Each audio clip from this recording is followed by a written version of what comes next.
my screen and my voice. Please type if all of you can hear me and the screen is visible to you. Okay, thank you. So today we will cover four features: market breadth, derivative analytics, sector rotation, and sector analytics. So after every feature, I will take few questions. Okay. Ravinji is saying sound is low. Now the volume is okay.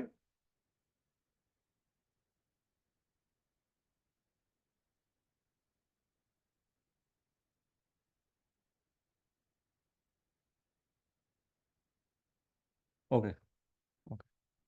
So let's move to market breadth. So ये market breath हो गया और market breath हम लोग को कैसे help करता है और how can we get sense out of it. So basically market breadth में क्या है, ऑन द लेफ्ट साइड यहाँ पे सारे इंडाइसेस आ जाएंगे एंड ऊपर ये सारे एसएमए और RS 55 है कि लेफ्ट साइड में जो जो इंडाइसेस है उसमें से how many percent of stocks are fulfilling the criteria. So in Nifty 29 मई का डेटा है अभी तक. इसमें से out of 100% stocks only 42% stocks were RS positive. 70% 20 moving average के ऊपर थे, 58% 50 मूविंग एवरेज के ऊपर, 60% were above 100 SMA and 200 SMA के ऊपर 74% स्टॉक्स निफ्टी के थे. तो अगर यहाँ पे क्लिक करें ना तो एक पूरा ब्रेथ सिर्फ निफ्टी का दिख जाएगा कि निफ्टी में क्या हो रहा है लास्ट फ्यू डेज से. तो क्लियरली देख सकते हैं ना, निफ्टी में वो स्ट्रेंथ अभी तक है नहीं जो पहले था, क्योंकि सिर्फ 42% स्टॉक ही RS पॉजिटिव है. सेम निफ्टी 500 में, if all of you want to check the broader view of the market, तो सी मार्केट अभी इतना कुछ स्ट्रेंथ नहीं दिखा रहा है, इतना स्ट्रांग नहीं है. जो small cap mid cap all the indices are there. Nifty IT में नॉट ए सिंगल स्टॉक जो RS पॉजिटिव है. 100 SMA के ऊपर only 10% stocks are above 100 SMA. 50 SMA के ऊपर सिर्फ 30% स्टॉक है. तो इस डेटा से ये पता चल रहा है कि नहीं, अभी मार्केट में जो चल रहा है एटलीस्ट निफ्टी आईटी जो है उसको थोड़ा अवॉइड करना चाहिए. PSU बैंक्स वीकनेस दिखाना स्टार्ट हो गया, तो वह PSU बैंक में जाके क्लिक करते हैं एंड यहाँ पे डे बाई डे डेटा आपको मिल जाएगा. सी जो 21 मई से जो डेटा थोड़ा इम्प्रूव होना स्टार्ट हुआ था वो धीरे धीरे फिर वीक हो रहा है. तो इसी तरीके से जब निफ्टी में कहाँ पार्टिसिपेट कर रहे हैं, निफ्टी पे अभी स्लो जाना है, ये पूरा डेटा देख के समझ में आ रहा है निफ्टी पे अभी थोड़ा कॉशियस व्यू रखना चाहिए. अगर आप लोग ट्रेड भी कर रहे हो तो थोड़ा स्मॉलर क्वांटिटी से ट्रेड करना चाहिए. This data can help us to identify sense of the market, the undertone of the market. Next is periodical high low. Periodical high low यहाँ पे ऑप्शंस है 1 year, 6 month, 3 month and 1 month का, कि Nifty 50 में जो 50 stock है उसमें से कितने स्टॉक लो जोन पे है, कितने स्टॉक मिड जोन पे और कितने स्टॉक हाई जोन पे है. सिमिलरली यहाँ पे सारे दिख जाएंगे कि निफ्टी 500, निफ्टी बैंक, यहीं से डेटा दिख सकता है. तो यहाँ पे 3 मंथ का डेटा, 6 मंथ का डेटा, कैसे कैसे डेटा इंप्रूव हो रहा है यहाँ पे क्लिक करेंगे ना तो धीरे धीरे वो डेटा आप लोग को दिखता रहेगा. ये थोड़ा कॉन्ट्रडिक्टरी है कि लो जोन पे अगर काफ़ी ज़्यादा स्टॉक्स आ रहे हैं, lots of stocks are lying in the low zone, that means market शायद अभी थोड़ा ओवरसोल्ड हो गया, मार्केट में see some kind of recovery from there. तो फ्रॉम 9th में आप देखो कि out of 50, 23 stocks were in low zone. Slowly slowly the numbers are decreasing. और उसके बाद देखते हैं कि निफ्टी में क्या हुआ था. तो इसी तरीके से डेटा को देख के और चार्ट को देख के एक मार्केट का सेंस आप लोग को समझ में आ जाएगा. कि अगर ये निफ्टी का चार्ट है ट्रेडिंग व्यू में, सी 9th में ये हो गया 9th में का कैंडल, और आप देखो उसके बाद धीरे धीरे निफ्टी थोड़ा इम्प्रूव होना स्टार्ट हुआ. 23 मार्च को not a single stock was in low zone, और उसके बाद धीरे धीरे डेटा बढ़ रहा है. और 23 मई के बाद, सॉरी वो मई है, मार्च नहीं है, उसके बाद आप देखो कि स्लोली यहाँ पे भी लो जोन में स्टॉक्स आना स्टार्ट हो गया और निफ्टी भी धीरे धीरे थोड़ा करेक्शन में जा रहा है. तो the data and the chart should be in same line. If data is saying that there is some weakness is there, so we should also avoid aggressive buying or aggressive trading in such scenario. Next is advance and decline. Advance and decline में क्या है कि ये भी आपको daily और monthly data दे देगा कि in Nifty 50, Nifty 500 and rest of the indexes are there. Let's see कि in Nifty IT only one stock is in advances. और निफ्टी आईटी पर अगर क्लिक करें ना तो डे बाय डे आपको दिख जाएगा कि सिर्फ रेड रेड ही है. Maximum stocks are in red zone. तो यहाँ पे जब थोड़ा डेटा इंप्रूव होगा, फिर स्टॉक्स जब होगा ना, तब निफ्टी आईटी में शायद थोड़ा बाइंग आए. पर अभी ये देख के लग रहा है कि निफ्टी आईटी में बहुत वीकनेस है. ठीक है. तो ये था ओवरऑल मार्केट ब्रेथ, जो आप लोग को एक सेंस दे देगा मार्केट का कि मार्केट अभी कहाँ पे है, मार्केट में अभी अग्रेसिव जाना चाहिए या नहीं जाना चाहिए. ठीक है. तो अभी मार्केट ब्रेथ को लेके कुछ क्वेश्चंस ले लेते हैं, फिर नेक्स्ट फीचर को कवर करेंगे.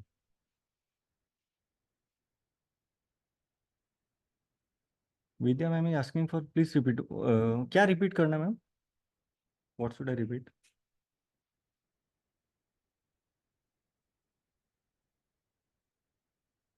Someone is saying please regarding RS. RS is basically, RS 55 means क्या हुआ कि लास्ट 55 पीरियड डेज का निफ्टी का जो रिटर्न है.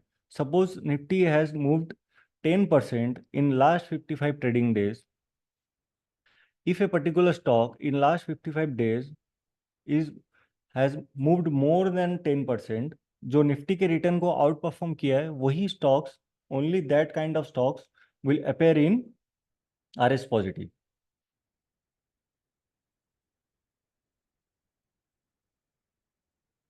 Okay. So someone asking for SMA 20, 50 और 200. जितने ज़्यादा स्टॉक 50-20 मूविंग एवरेज के ऊपर रहेंगे, दैट मीन्स कि उस पर्टिकुलर इंडाइसिस में अभी शॉर्ट टर्म में काफ़ी स्ट्रेंथ है.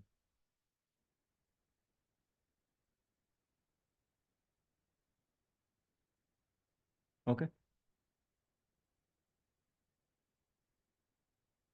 So next is derivative analytics.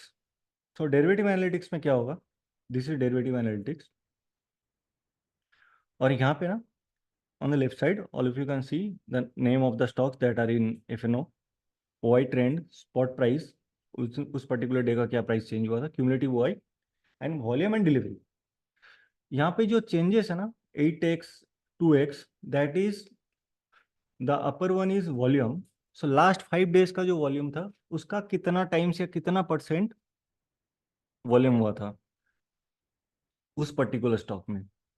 And जो नीचे वाला है, this is basically delivery data of last 5 days. तो मार्केट में थोड़ा वीकनेस लग रहा है, मार्केट देख के समझ में आ रहा है मार्केट ब्रेथ में कि अभी एग्रेसिव लॉन्ग नहीं जाना है. तो यहाँ पे आप लोग फिल्टर कर सकते हो एग्रेसिव एग्रेसिव लॉन्ग. तो यू कैन ओनली चेक कि कहाँ कहाँ एग्रेसिव लॉन्ग बिल्डअप हो रहा है by clicking new aggressive short.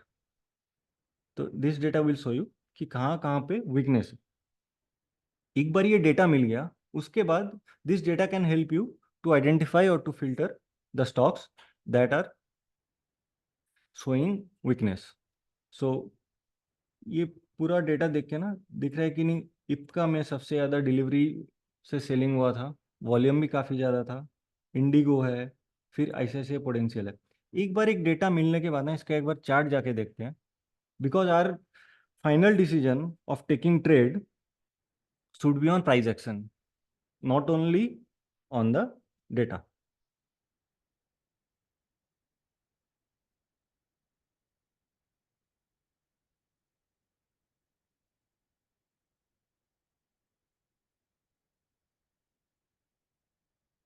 So Ipca lab, आप देखो कि ये था 29 मई का कैंडल, और 29 मई को ही इप्का में हम लोग को एक डेटा मिल गया था कि यहाँ पे एग्रेसिव न्यू शॉर्ट हुआ है।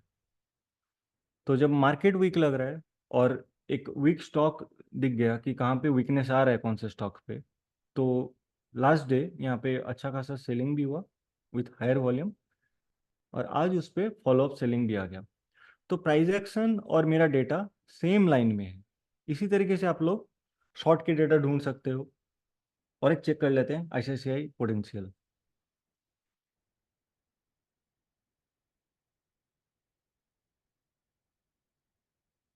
ठीक, आईसीआईसीआई पोटेंशियल में भी ये एक सपोर्ट लाइन था, उसको ब्रेक किया, कल डेटा नेगेटिव आ गया। उसके बाद you can create a watch list of stocks that are in short zone, and whenever you get trade according to your trading setup, you can trade accordingly. So in this data we are sure that from that particular list we should trade only on the short side, not on the long side. Okay, similarly let's check few stocks that are showing some bullishness. Similarly we will find कि कहाँ पे volume के साथ में aggressive long हुआ था। तो एक Bata India is there and Hindalco. Let's check Hindalco once.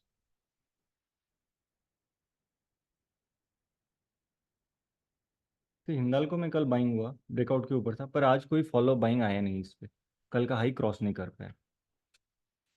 पर आज अगर कल का हाई क्रॉस भी नहीं किया ना, पर इस स्टॉक पे the stock is very bullish, we should not trade on the short side because the data is very strong. Next is बाटा।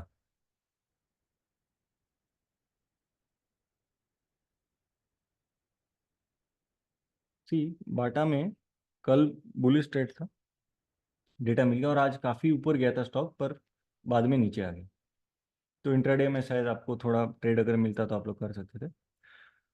पर अभी अपना फोकस होना चाहिए कि if market is bearish, market breadth is bearish, तो we should focus more on the short trades.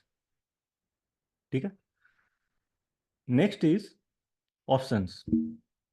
Options में क्या data दिखा रहा है? सिमिलरली ऑप्शंस में एक सिंबल में सारे स्टॉक्स के नाम आ जाएंगे।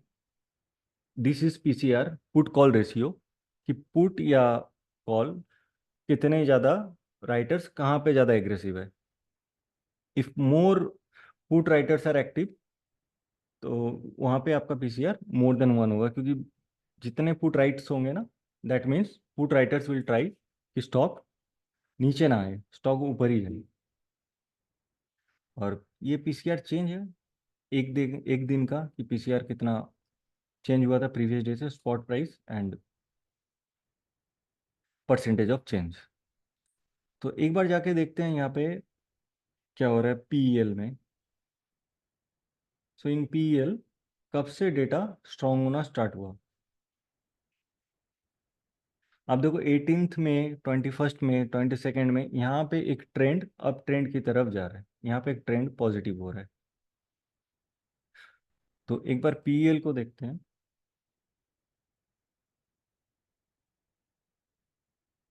नहीं, यहाँ पे क्या हुआ कि पीसीआर ऊपर जा रहा है, पर प्राइस एक्शन मेरे फेवर में नहीं है। और डेटा और प्राइस अगर सेम सिंक में ना हो, वहाँ पे ट्रेड नहीं लेना है, वहाँ पे नहीं जाना है। नेक्स्ट एक बार चेक करते हैं डिक्सन। Let's see. आप देखो डिक्सन में भी फ्रॉम 16th में डेटा स्ट्रांग होना स्टार्ट हो गया, 17th में से डेटा और स्ट्रांग हो गया। तो एक बार डिक्सन का 17th में से चार्ट देखते हैं कि डेटा और प्राइस एक्शन मेरा सेम लाइन में है या नहीं।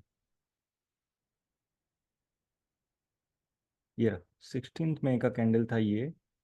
तो आपको 16th मई को आप लोग को मिल गया कि नहीं, इसमें डेटा स्ट्रांग हो रहा है। This was the resistance and the stock price action was strong. Stock broken out on 18th May, and we filtered the stock on 16th May EOD basis कि इस पे थोड़ा लॉन्ग बिल्डअप हो रहा था, इस पे लॉन्ग जाना है। इसी तरीके से with the help of data we can identify where we should go bearish और where we should go bullish. ठीक है, तो यही है पूरा कि नहीं कैसे, how to use derivative analytics, and with the help of the data we should focus on price action. If the price action and the data are in same line, are in sync, then only we will trade in that particular stock. तो ठीक है, अभी थोड़ा questions ले लेते हैं कुछ regarding this, and then we will check the other.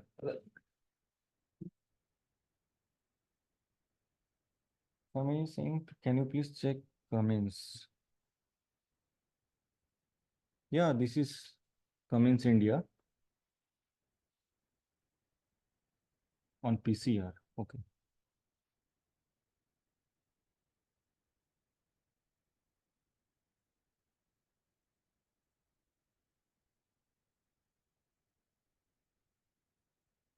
Okay. PCR is low, 0.69, and PCR is not improving. Basically, PCR is decreasing. इसका मीन्स क्या हुआ कि नहीं, शायद जो पुट राइटर थे ना, वो अपना पोजीशन अनवाइंड कर रहे हैं। कहाँ से? फ्रॉम 18th में, who is asking for Sandeep sir, from 17th में, see the trend is going down, PCR का ट्रेंड नीचे जा रहा है। That means put writers are unwinding their position. और उसके बाद कमेंट्स में क्या हो रहा था कि कमेंट्स भी नीचे आ गया, शायद रिजल्ट के बाद आया हो, पर डेटा भी उतना स्ट्रांग नहीं है कि उसमें पीसीआर का लेवल भी धीरे धीरे नीचे आ रहा है।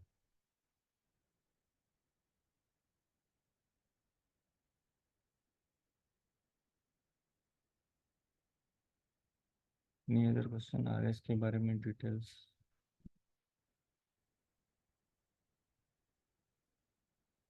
Yeah, if the PCR is above 1, that means कि more the put writers are active in that particular stock. This is a bullish sign कि put writers अगर ज़्यादा एक्टिव होंगे तो वो ट्राई करेंगे प्राइस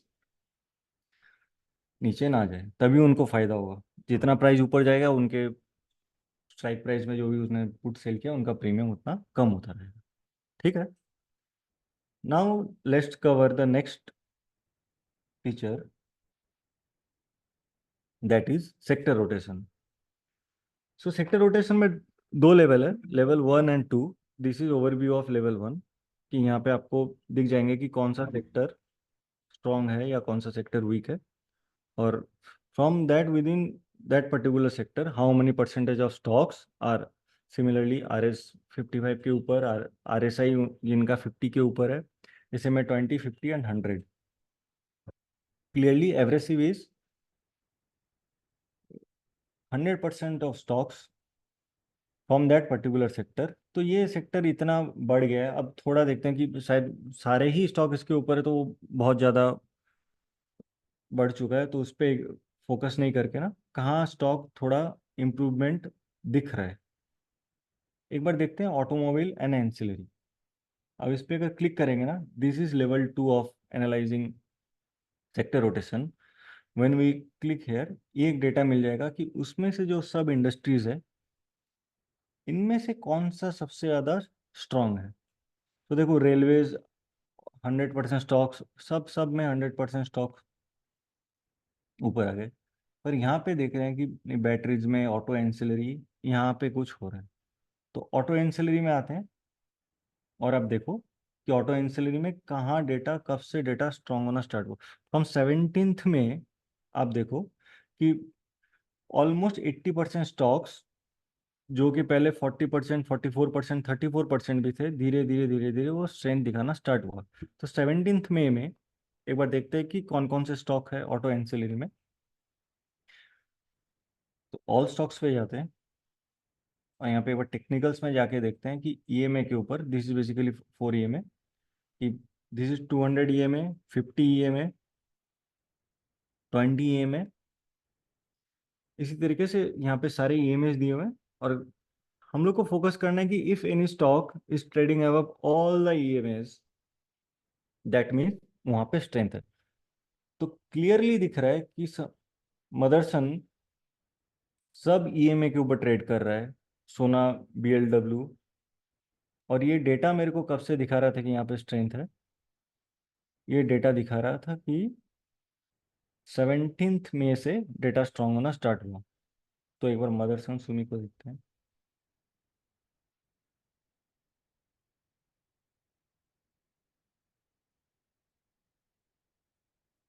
यहाँ से these are all the EMS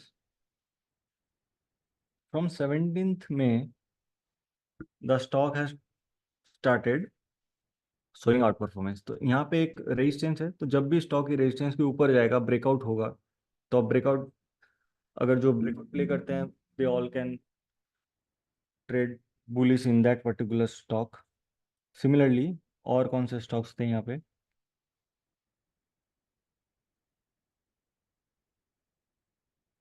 Uno Minda, सोना बीएलडब्ल्यू,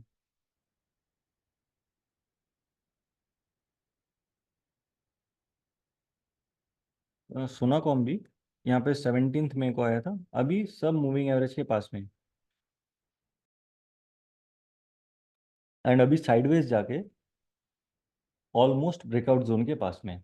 तो ये स्टॉक आपके रडार पे रहना चाहिए, क्योंकि the sector is showing strength and within that sector Sona BLW just trading above all the moving averages और एक ब्रेकआउट जोन के पास में। तो ये स्टॉक आपके रडार पे होना चाहिए। जब भी इस पे ब्रेकआउट आएगा और सेक्टर में भी स्ट्रेंथ है, तो हम लोग को उसी पर्टिकुलर स्टॉक्स पे ध्यान देना है कि जो स्टॉक स्ट्रॉन्ग सेक्टर से निकल रहा है। तो एक तो सेक्टर स्ट्रॉन्ग हो गया, प्लस आपको स्ट्रॉन्ग स्टॉक भी मिल गया उसी सेक्टर में। तो उसी स्टॉक्स को फोकस करना है जो स्ट्रॉन्ग सेक्टर से निकल रहे हैं। ठीक है। So next is deliveries. Deliveries में देखना है यहाँ पे सारे सेक्टर आ गए और कौन से सेक्टर में डिलीवरी बहुत ज़्यादा हुआ है। तो कैसा पता चलेगा? This is average volume and ये उस पर्टिकुलर डे का वॉल्यूम है। तो आप देखो कि रिटेल में जो वॉल्यूम था वो एवरेज लास्ट 5 डेज का जो वॉल्यूम था उसका 2.5 टाइम्स हुआ था, और डिलीवरी यहाँ पे 37% बढ़ के आया था।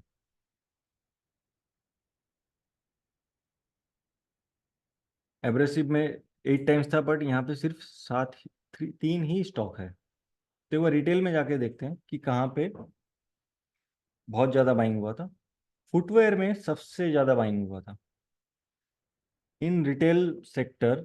फुटवेयर इंडस्ट्री जहाँ पे 11 स्टॉक है, उसमें सबसे ज़्यादा वॉल्यूम और डिलीवरी सबसे ज़्यादा हुआ था।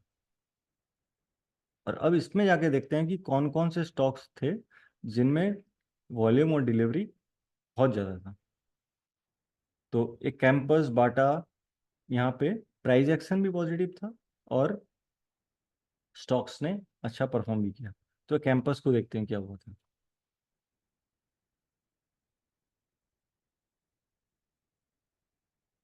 तो कल कैंपस एक ब्रेकआउट देके अभी थोड़ा रिटेस्ट कर रहा है, अभी थोड़ा कूल ऑफ हो रहा है, पुल बैक कर रहा है। तो ये स्टॉक आप लोग के नज़र में रहना चाहिए, क्योंकि यहाँ पे उस पर्टिकुलर डे को बहुत अच्छा एक बाइंग आया with heavy volume. The stock broken out from the zone of 275 और अभी उसी ब्रेकआउट जोन के ऊपर ही ट्रेड कर रहा है। थोड़ा पुल बैक आया, शायद रिटेस्ट करके फिर रिवर्सल हो, पर ये स्टॉक एक ब्रेकआउट स्टॉक है और आपको ये स्टॉक अपने रडार पे रखना चाहिए। जब भी इसमें फ्रेश बाइंग एंट्री होगा, तब आपको ये स्टॉक फोकस करना चाहिए। इसी तरीके से डिलीवरी के बेसिस पे हम लोग आइडेंटिफाई कर सकते हैं कि कौन से सेक्टर पे सबसे ज़्यादा वॉल्यूम और डिलीवरी हुआ था। नेक्स्ट इज वीवैप, वॉल्यूम वेटेड एवरेज प्राइस, जो वीवैप का इंडिकेटर यूज करते हैं। तो हम लोग अगर बाइंग कर रहे हैं, तो our focus should be on, up और डाउन कर सकते हो कि कितने स्टॉक आर अबव वीवैप। तो our focus should be on that particular sector जहाँ पे maximum number of stocks are trading above the वीवैप। Ship building is there, consumer durables में ओनली 47% स्टॉक्स आर अबव वीवैप। सो शिप बिल्डिंग में जाके देखते हैं।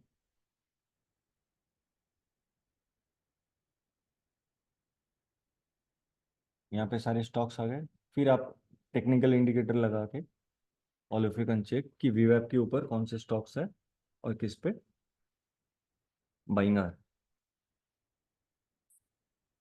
सो सेक्टर रोटेशन का एक बार समरी दे देता हूँ कि सेक्टर रोटेशन एक ओवरव्यू मिल गया कि कौन सा सेक्टर बहुत स्ट्रांग है, and we have to find out कि from that particular sector which are the stocks that are outperforming. So एक auto sector मिला था, from that auto sector we find out that auto ancillary is outperforming, and which are the stocks we can go to all stocks and go to technicals, and all of you can check EMA के basis पे कि नहीं जो EMA के ऊपर है वो outperform कर रहा है, वो स्ट्रांग है, वो ज़्यादा अच्छा मूव हो रहा है। और उसके बाद सुप्रजीत देखिए सारे मूविंग एवरेजेस के ऊपर है, शारदा मोटर। तो इसी तरीके से आप लोग स्ट्रॉन्ग सेक्टर में से स्ट्रॉन्ग स्टॉक आइडेंटिफाई कर सकते हैं। ठीक है, now let's take some questions और उसके बाद लास्ट पार्ट पे चलेंगे।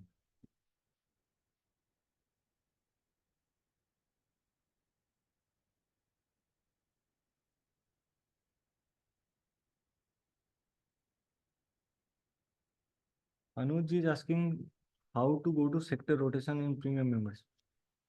यहाँ पे सेक्टर रोटेशन है, आपको ये प्रो फीचर है, पर level 1 you can check in premium, और level second level of analysis you have to take the pro version.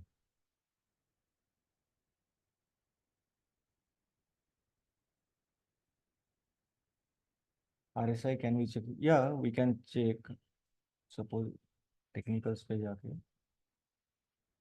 these are the technical things that you can check from the moving average, 52 high zone पे pivot, Bollinger Band, PSAR, super trend, these are the things that you can check। और indicator पे जाके यहाँ पे RSI, CCI, MFI, ROC, all the indicators are there, उसका value आपको यहाँ पे मिल जाएगा। सपोज पॉलीकैप का RSI इज 71.76। ओके,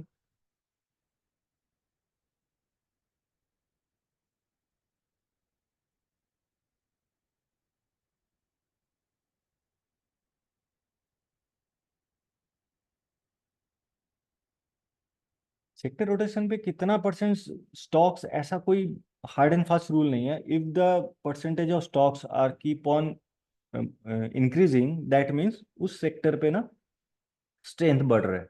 हम लोग को फोकस करना है कि कहाँ पे धीरे धीरे धीरे धीरे number of percentage of stocks, या आप यहाँ पे काउंट भी कर सकते हो कि number of stocks are outperforming the market. इस दी डेटा इज करंट, और ये येस्टरडे का डेटा है, ये 29 मई का डेटा है, आज का डेटा अभी तक अपडेट नहीं हुआ है। एक्सचेंज से जब भी डेटा आएगा तो वो अपडेट होगा।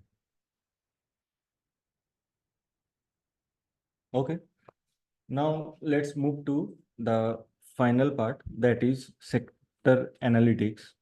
तो अभी तक हम लोग जो भी बात कर रहे थे सेक्टर रोटेशन कैसे ढूंढे, वो सब था कि टेक्निकल के बेसिस पे जो सेक्टर स्ट्रांग लग रहा है। पर सेक्टर एनालिटिक्स में यहाँ पे रिजल्ट्स के बेसिस पे, फंडामेंटल के बेसिस पे हम लोग ढूंढ सकते हैं कि कौन से सेक्टर पे sales growth, EBITDA growth, PAT growth, there are three things that you can check quarterly and annually, कि कहाँ पे quarter on quarter sales growth, EBITDA growth and PAT growth कौन से सेक्टर पे बहुत अच्छा आया था।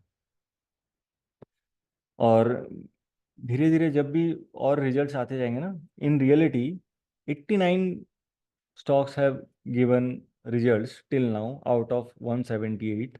तो जितना ज़्यादा डेटा आता जाएगा ये और स्ट्रॉन्ग होता जाएगा। सी कंज्यूमर ड्यूरेबल में out of 60 43 stocks already published result. तो वो कंज्यूमर ड्यूरेबल पे देखते हैं, अब देखो entire consumer durable quarter on quarter sales growth यहाँ पे करेंट पीरियड ओनली कर देते, तो इसी पीरियड में जो जो स्टॉक्स ने रिजल्ट दिए उनका डेटा आ जाएगा।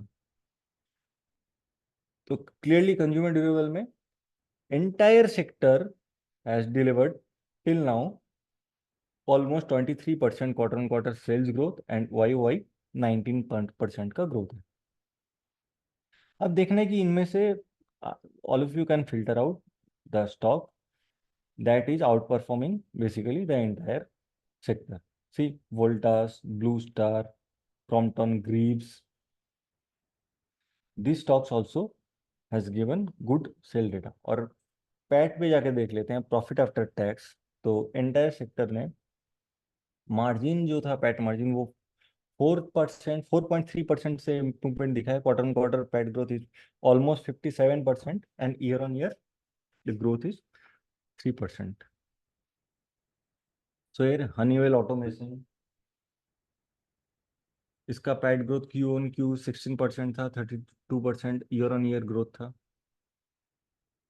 Crompton Greaves, Whirlpool, Netweb, Netweb का रिजल्ट देखो कि ऑलमोस्ट 3 टाइम्स का प्रॉफिट था year on year and quarter on quarter 14% का ग्रोथ था इसमें। तो इसी तरीके से जब भी स्टॉक्स आपको मिल गए कि कौन से स्टॉक्स पे फोकस कर रहे हैं, तो clearly blue star, Netweb, Crompton Greaves, Voltas, ये सब स्टॉक पे फोकस कर रहे हैं। तो वोल्टास अभी ब्रेकआउट करके फिर अपने रिटेस्ट जोन के आसपास जा रहे हैं। ब्लू स्टार,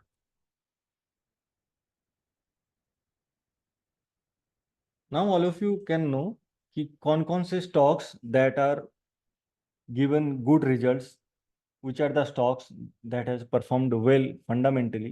जब भी इनमें सेक्टर रोटेशन में टेक्निकली एक स्ट्रेंथ आएगा, then we can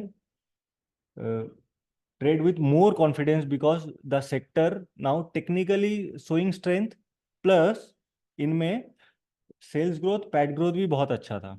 तो एक combination of technical plus fundamental will be there. Similarly banking, realty, realty पे एक बार देख लेते हैं कि रियलिटी पे क्या हुआ था। कि रियलिटी पे let's see,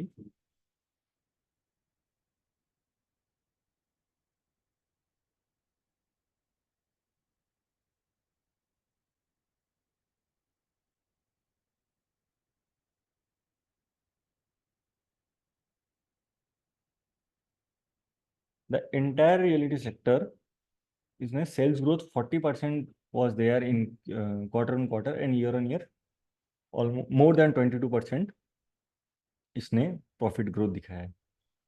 so Lodha, Godrej properties, Oberoi realty, these are the stocks that has also performed very well। NBCC is there. एक बार पैट ग्रोथ देख लेते हैं करंट पीरियड का। डीएलएफ का रिजल्ट बहुत अच्छा आया। Godrej properties also given good result. Oberoi realty आप देखो कि Q on Q, year on year बहुत अच्छा रिजल्ट। तो एक बार ओबरॉय रियलिटी को देखते हैं।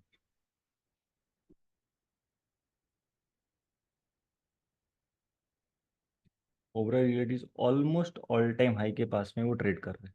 और रिजल्ट कब आया था? Result was on that particular day. Result के बाद में जब पता चल गया कि रिजल्ट इतना अच्छा था, और जब भी ये स्टॉक्स में रिजल्ट के बाद एक टेक्निकली आपको ब्रेकआउट मिले और the sector is showing strength, तो हम लोग एक वॉच लिस्ट बना सकते हैं। We can create a watch list of strong stocks that are fundamentally strong, the stocks has given good results. तो उनका एक वॉच लिस्ट बने। Whenever the particular sector came in our sector rotation, then we can trade accordingly.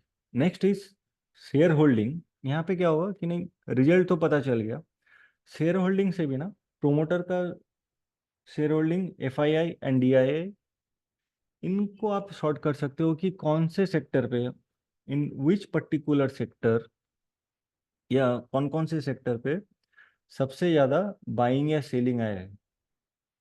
Reality पे आप देखो कि धीरे धीरे ऑलमोस्ट थोड़ा कम हुआ है डीआईआई का। अगर एफआईआई को देखें तो FII has increased their stake in that particular sector.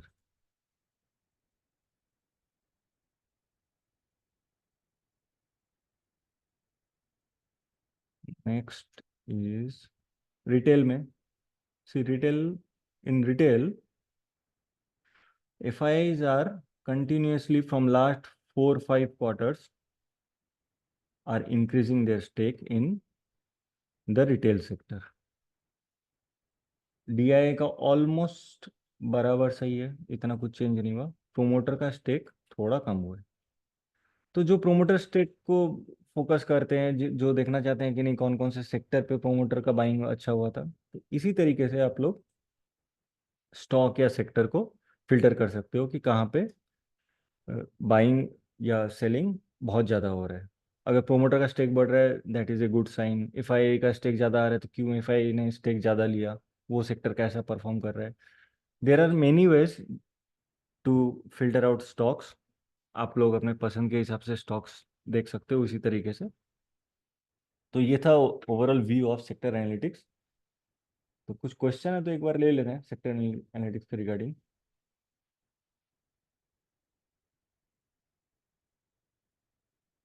Risk ask, अगर कोई क्वेश्चन है तो.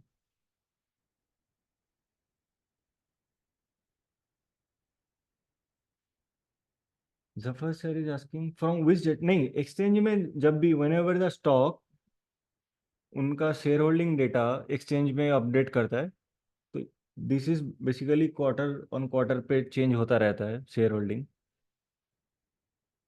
या डेटा फ्रॉम लास्ट क्वार्टर. या Zafar sir.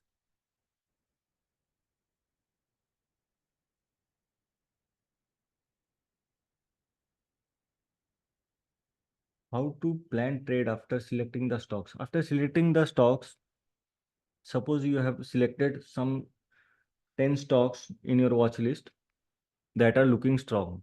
Whenever the stock within that 10 stock, if you are a breakout trader and XYZ stocks is breaking out, then you can trade according to your trading setup. Okay.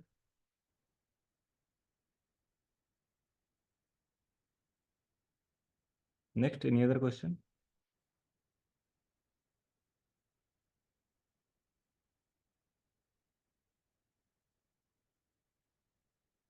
Okay, I think there are no other questions.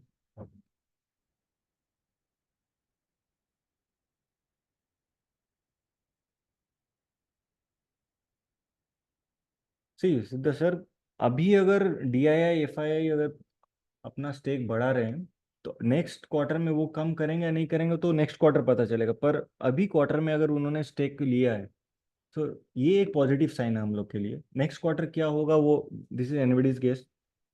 पहले से वो हम पता नहीं कर सकते. पर इस क्वार्टर में अगर रिजल्ट अच्छा आया तो हम लोग को उस पर फोकस करना है. और आपको देखना है कि नहीं, स्टेक लेने के बाद अगर आपने फोकस किया कि नहीं प्राइस एक्शन भी उसी डायरेक्शन में है, क्योंकि ये डेटा आपको सिर्फ स्टॉक फिल्टर करने में हेल्प करेगा. ऐसा नहीं है कि DI ने स्टेक बढ़ाया, FII ने स्टेक ज़्यादा किया है तो आप अभी जाके उसको बाई कर लोगे. Your buying and selling decision technically should be based on price action.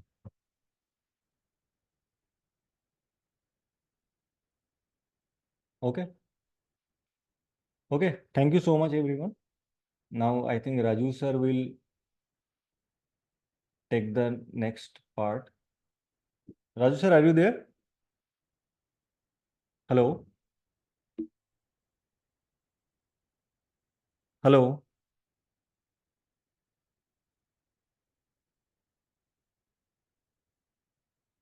Thank you, Vasant sir. Thank you for your appreciation. Hello, Sunita ji? Hello? Ji ji hello. हाँ, राजू जी है क्या? जी है. I am just making him the organiser and presenter. Okay, okay. In between, I can take few questions more.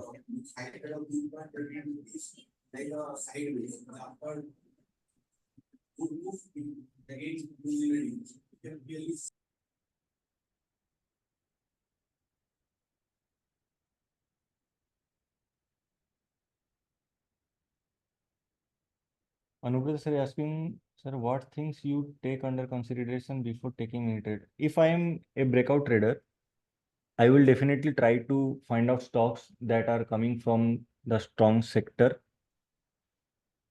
और उसमें से अगर कोई fundamental data भी मेरे को मिल जाए कि नहीं, सपोज रियलिटी पे अच्छा अभी आया था, ओवरऑल रियलिटी पे बहुत अच्छा प्राइस एक्शन था, प्लस उसमें जो सेल्स ग्रोथ और पैड ग्रोथ था वो भी था, तो this combination, that is techno plus funda combination, can give me more confidence to take trade on overall realty. Okay Rahul sir, आप आ जाओ तो मेरे को बता देना। जी मैं हूँ।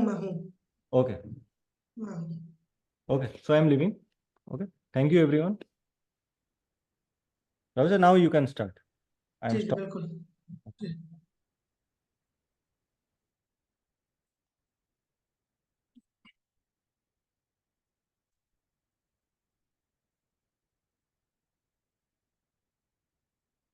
हेलो। जी राजू जी, आपका जी आवाज जी आ रहा है। क्लियर है ना? जी हाँ जी हाँ, आप बस स्क्रीन शेयर कर लीजिए। जी, कर लेता हूँ।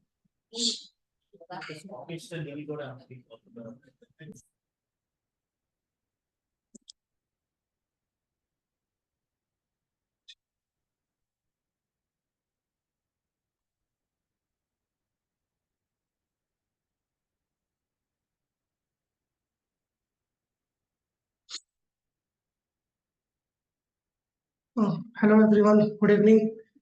सो मेरी आवाज क्लियर है सबको? Thank you Rahul ji, thank you. Thank you.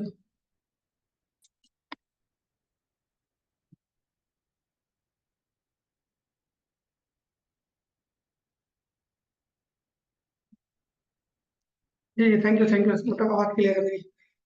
सो आज हम लोग स्टार्ट करते हैं, स्ट्रैटेजी पे हम लोग डिस्कस करेंगे। जो लोग मुझे जानते हैं वो लोग पहचानते होंगे, जो लोग नहीं जानते उन्हें मैं बता दूं कि माई सेल्फ राजू गिरी, मैं स्टॉक एक्सचेंज में टेक्निकल एनालिस्ट हूँ। और थर्सडे वेबिनार लेते हैं हम लोग स्ट्रैटेजीज के ऊपर।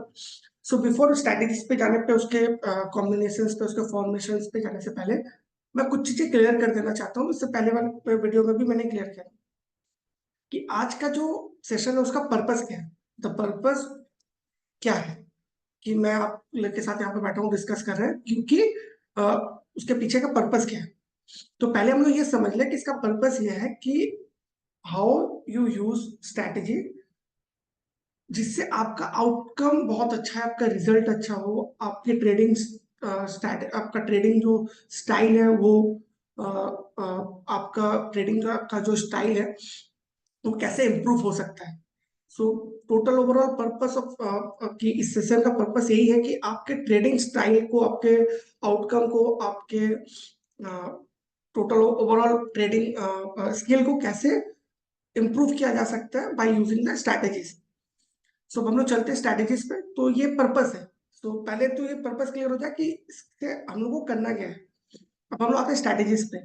तो जैसा कि हम लोग जानते हैं कि मार्केट में तीन तरह के ट्रेडर्स होते हैं। तो फर्स्ट वन जो इंट्राडे ट्रेडर्स होते हैं, जिनका काम ये होता है कि 9:15 से लेकर 3:30 के बीच में ही पोजीशन को बनाना है और एग्जिट कर जाना है। ऑफकोर्स उनका मोटिव ये रहता है कि उनको शॉर्ट टर्म प्रॉफिट करना है। 9:15 से लेके 3:30 के बीच में उनको प्रॉफिट हो जाए। तो उनका मेन मोटिव होता है कि उनको एक दिन में प्रॉफिट कमाना है। और बेसिकली वो लोग होते हैं, बेसिकली ये वो लोग होते हैं जिनका कोई और प्रोफेशन नहीं होता। इंटरनेट ट्रेडिंग करनी भी उनको चाहिए जो पूरे तरीके से फोकस है मार्केट पे, जिनका कोई और काम है और साथ में अगर इंटरनेट ट्रेडिंग करते हैं तो इट्स वेरी डिफिकल्ट कि आप उससे प्रॉफिट बना पाए। सेकंड होते हैं जो स्विंग ट्रेडर होते हैं, जो 2 से 30 दिन का ट्रेड लेते हैं। और उनका ये रहता मोटिव, वो मेनली वर्किंग प्रोफेशन होते हैं, प्रोफेशनल होते हैं कि वर्किंग प्रोफेशनल होते हैं जिनको 2 से 30 दिन का ट्रेड लेना होता है कि एक मोमेंटम एंटर किया, प्रॉफिट बनाया, फिर एग्जिट कर गया। और एट द एंड में आते हैं फाइनली पोजिशनल ट्रेडर, और क्या हम उनको इन्वेस्टर भी बोल सकते हैं कि जिनका पर्पस होता है कि यार अच्छे स्टॉक्स पे एंटर करना। ओके, मैं इसको फिर से ठीक करता हूँ।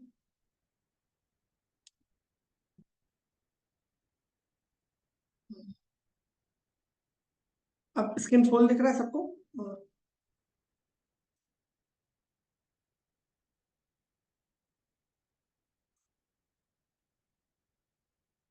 स्किन फुल नहीं दिख रहा।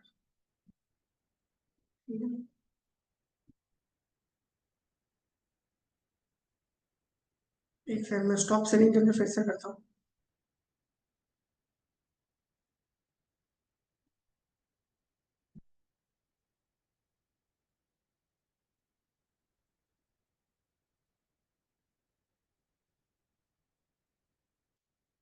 शायद फुल स्क्रीन देख रहा हूँ।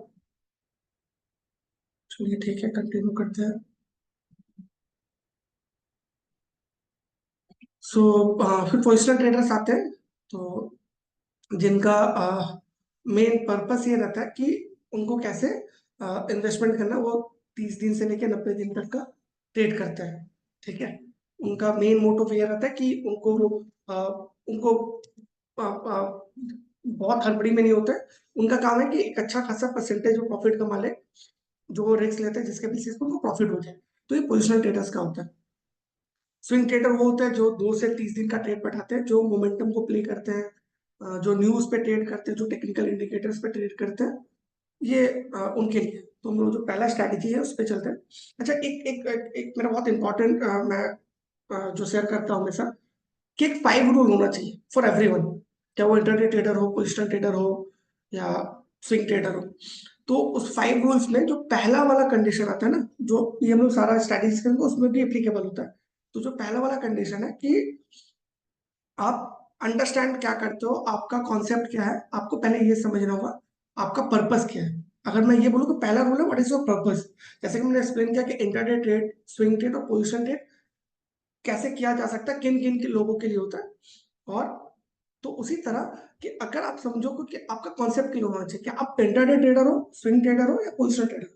तो अगर आप if you are intraday trader तो फिर स्विंग स्ट्रैटेजीज आपके लिए काम नहीं करेंगी, और if you are positional traders तो आपके लिए वो स्ट्रैटेजीज काम नहीं करेंगी।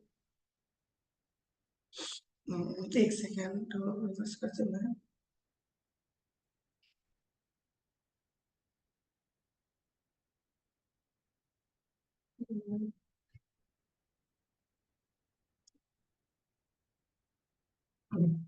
तो अगर आप स्विंग ट्रेडर हो तो फिर आपके लिए इंट्राडे जो स्ट्रैटेजीज है वो काम नहीं करेंगे, या आपको उससे बहुत अच्छा आउटपुट नहीं आ सकता। सो पहले तो आपका कॉन्सेप्ट क्लियर होना चाहिए कि आप क्या हो, आप इंट्राडे ट्रेडर हो, स्विंग ट्रेडर हो, पोजिशनल ट्रेडर। तो फिर उसके बेसिस पे आपके स्ट्रैटेजीज आपको चूज करना है कि आपको, इफ यूर इंट्राडे ट्रेडर तो फिर आपको वन डे बुल स्ट्रैटेजी और बेरी स्ट्रैटेजी पे ही सिर्फ काम करना है या उसको समझना है। और if you are swing trader then आपको स्विंग ट्रेडिंग स्ट्रैटेजीज पे ही काम करना है, बुलिश और बेरिश। और if you are positional trader हो, इन्वेस्टर हो, शॉर्ट टर्म इन्वेस्टर हो, जो 3 से 90 दिन 30 से 90 दिन का पोजिशन बनाना चाहते हो, तो आपको उसी स्ट्रैटेजी पे फोकस करना है। तो ये तो पहला रूल हुआ कि आपका कॉन्सेप्ट क्लियर होना चाहिए। सेकेंड रूल होता है इंटरप्रिटेशन, कि आप स्ट्रैटेजीज को देख के, स्ट्रैटेजीज जो है या उससे जो स्टॉक्स आते हैं, they are not the recommendation, वो रिकमेंडेशन नहीं है। अगर कोई stock one day bullish strategies पाता है, वो रिकमेंडेशन नहीं कि आपको बाई कर लेना है। अगर वो रिकमेंडेशन होता तो ऑफकोर्स जब हम लोग स्ट्रैटेजी बनाते हैं तो उसमें हम लोग बाइंग और सेलिंग भी दे देते हैं, स्टॉप लॉस दे देते हैं, टारगेट दे देते हैं। तो वन डे स्ट्रैटेजीज का या स्विंग स्ट्रैटेजीज का किसी का भी पर्पस रिकमेंडेशन नहीं। तो ये सेकंड आपका रूल होना चाहिए इंटरप्रिटेशन, कि आप उससे इंटरप्रेट क्या करते हो।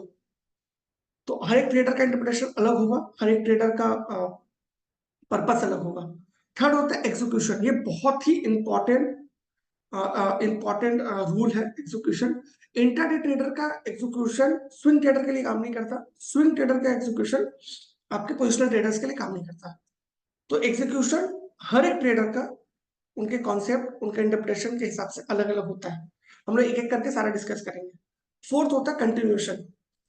इंट्राडे ट्रेडर 9:15 से लेकर 3:30 तक ही कंटिन्यूएशन कर सकता है, उनका टाइम फ्रेम का एक बाउंडेशन होता है। पर जो स्विंग ट्रेडर्स के केस में थोड़ा बड़ा होता है, 2 से 30 दिन तक वेट कर सकते हैं, और पोजिशनल ट्रेडर उससे और भी ज्यादा 90 दिन तक वेट कर सकते हैं। अगर कोई स्टॉक हो सकता है कि 2 दिन में 10% भाग गया, तो ऐसा नहीं है कि और 2 दिन में वो 10% और नहीं भाग सकता, तो कंटिन्यूएशन है। तो इसको भी समझना है। ऐसा भी हो सकता है कि एक स्टॉक 9:15 में आप एंटर किए, 10 बजते बजते 5% ऊपर चला गया, आपने एग्जिट कर लिया, और वो फिर 3:30 तक उसने फिर डबल अपर सर्किट माने 20% चला गया।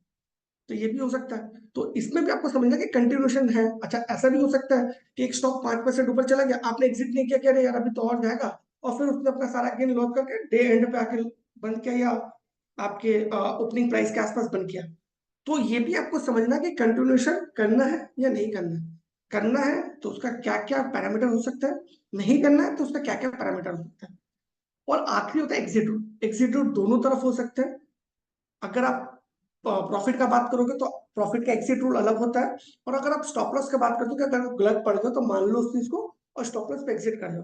इंट्राडे ट्रेडर, पोजिशनल ट्रेडर्स और स्विंग ट्रेडर्स तीनों को एग्जिट करना आना चाहिए, क्योंकि अगर आपका कैपिटल ही नहीं बचेगा, आप एक स्टॉक्स में अड़ जाओ कि नहीं मैं गलत नहीं हो सकता, ये तो स्ट्रैटेजी में आया, ये गलत हो ही नहीं सकता, ये जाएगा जाएगा, आपका पूरा कैपिटल लॉस हो सकता है सर। सो ये 5 रूल हमेशा याद कर लीजिए, लिख लीजिए, जो भी आप कर सकते हैं। इस 5 रूल के बेसिस पे ही आपको काम करना है अगर आपको बेटर रिजल्ट चाहिए तो। अब हम लोग आते हैं स्ट्रैटेजीज पे। तो जैसा कि हम लोग पहला जो क्लिक करते हैं, पहला है one day bullish strategy. One day bullish strategy तो सुनते हम लोग पहले क्या करते हैं, वन डे, ऐसे वन डे मैच होता है 50-50 ओवर का, तो 20-20 भी चलते हैं, पर एक दिन में 2-3 हो जाता है। पर यहाँ वन डे बुलिश स्ट्रैटेजी मतलब एक दिन का है, 9:15 से लेकर 3:30 के बीच का ही ट्रेड है। ये आप कल कैरी फॉरवर्ड करते हो, दैट इज आपका ओन डिसीजन हो सकता है, बट एज पर स्ट्रैटेजी ये एक दिन का ट्रेड है। अब ट्रेड भी 3 तरीके से लिए जा सकते हैं, 3 तरीके से बनते हैं ट्रेड। चार्ट भी 3 तरीके से देखा जाता है। चार्ट को देखने के भी 3 तरीके होते हैं। एक जो पहला होता है दैट इज मोमेंटम, जिस स्ट्रैटेजी को हम लोगों ने यहाँ पर कैनन कहा है। कैनन हम लोग जानते हैं तोप की, तोप जब अपने निकलती है वो अपने या क्या बोलते हैं उसको, निकलती है तो वो इतने स्पीड में जाती है और सीधा अपने जहां उसका टारगेट है वहीं जाके वो रुकती है। तो पहला जो ट्रेडिंग चार्ट का जो पहला फेज होता है वो मोमेंटम होता है। सेकंड होता है कंटिन्यूएशन, मतलब कि अप साइड मूव आया, फिर एक साइडवाइज फेज गया और उसके बाद फिर से अप मूव आया। सेम डाउन ट्रेंड में भी हो सकता है, एक डाउन ट्रेंड आया फिर एक साइडवाइज मूव आया फिर डाउन ट्रेंड। और थर्ड है डैगर रिवर्सल। इंटरडे में भी स्टॉक्स रिवर्सल लेते हैं, 2 दिन से गिर रहा था, सडनली वो अपने सपोर्ट के आसपास आया और यहाँ से रिवर्सल लिया और इंटरडे में एक अच्छा खासा प्रॉफिट बन गया। तो अगर हम लोग कैनन की बात करें, आप जैसे कैनन में क्लिक करोगे आपको 3 यहाँ पर कॉलम दिख रहे हैं। First intro part, second stocks, third scans. तो पहले इंट्रो वाले में चले जाते हैं। कैनन जो है वो 100% इंटरडे स्ट्रैटेजी है, एंड ये सिर्फ उनके लिए है, ये सिर्फ उनके लिए है जो इंट्राडे ट्रेडर स्पेसिफिकली जो 9:15 से लेकर 3:30 तक का ट्रेड करते हैं। वो कोई भी पोजीशन 3:30 के पास ले जाना पसंद नहीं करते। उनको लगता है कि नहीं भाई जो होगा आज ही होगा, आज ही प्लस करना माइनस करना पर आज ही खत्म करना है। ठीक है, अब इसमें आता है रिस्क टू रिवॉर्ड। सेकंड जो होता है एक्सपेक्टेशन, जो मैंने कहा कि इंट्राडे के लिए होता है। सेकंड आता है रिस्क टू रिवॉर्ड, इसमें 1:1.5 होता है कि अगर आप ₹1 लेते हो तो आपको ₹1.5 तक का प्रॉफिट होना चाहिए मिनिमम। ऐसा नहीं कोई गोल्डन रूल है, आप 2% पे भी एग्जिट कर सकते हो, आप 3% पे भी एग्जिट कर सकते हो। ये डिपेंड करता है जो मैंने कहा था कंटिन्यूएशन की, क्या आपको कंटिन्यूएशन करना है, आपको और मोमेंटम दिख रहा है, या आपको लगता है कि नहीं यार ये तो एग्जिट का जगह आ गया जहां पर मुझे एंटर करना है। पर एक रिस्क टू रिवॉर्ड देखिए, हो सकता है स्ट्रैटेजी में बहुत सारे स्टॉक्स आ रहे हैं, 10 आ रहे हैं, 15 आ रहे हैं, पर सबका आरआर फेवरेबल नहीं हो सकता। ये बहुत ही आपको समझने वाली बात है कि सबका आर आर फेवरेबल नहीं हो सकता। तो स्कैन्स में हो सकता है 5 स्टॉक्स आए परफेक्ट मैच में और 20 आ गए ऑलमोस्ट देयर में, क्या आपको 2500 में ट्रेड करना? नहीं, बिल्कुल नहीं। इसलिए ये एंड ऑफ द डे ये डेटा अपडेट हो जाता है कि आप रात को बैठो, जो भी इंटरनेट ट्रेडर से रात के बैठे 9-10 बजे के आसपास अपना कंप्यूटर मोबाइल जो भी ऑन करते हो, एक स्कैन जो है ऑटोमेटिक आ गया कैनन में कि यार कल में ये स्टॉक्स में मोमेंटम हो सकता है। क्यों हो सकता है? क्योंकि बेसिक ऑन द टेक्निकल्स इन्होंने आज मोमेंटम को शो किया है और आज मोमेंटम पे ही बंद हो रहे हैं।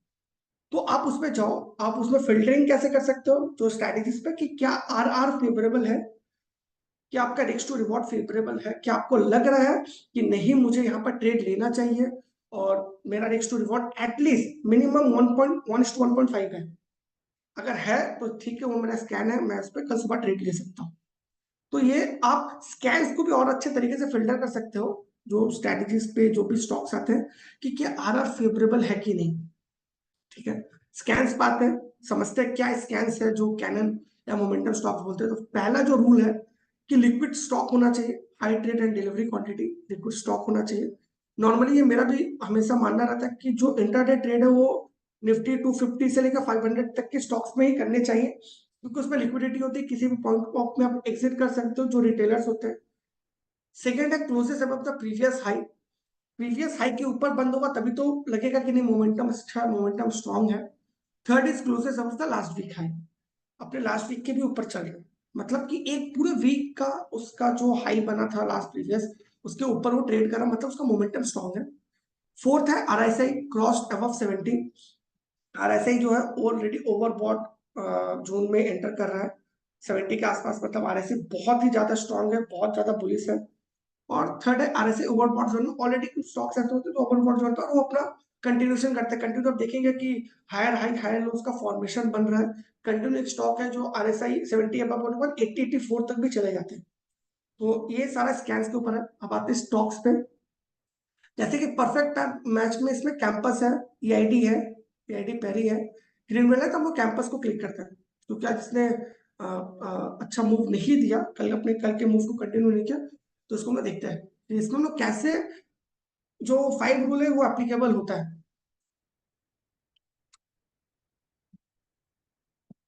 कैंपस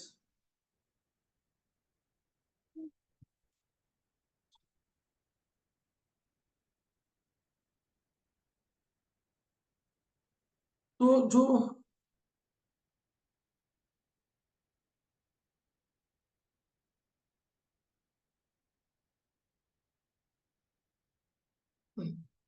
ये रहा कैंपस, तो जैसा कि हम इसमें देख सकते हैं कि इसका कल का मोमेंटम बहुत अच्छा था, कंटिन्यू 2-3 दिन से गिरने के बाद बहुत अच्छा मोमेंटम दिया, बहुत ऊपर खुला। तो पहला जो मैंने कहा था क्या फेवरेबल है, तो पहला ही क्वेश्चन आपके दिमाग में आना चाहिए, नहीं मोमेंटम तो स्ट्रांग है, आरएसआई भी बहुत अच्छी जगह पे था, सब कुछ था, पर मेरा रिस्क टू रिवॉर्ड फेवरेबल नहीं है, तो यार क्यों करना।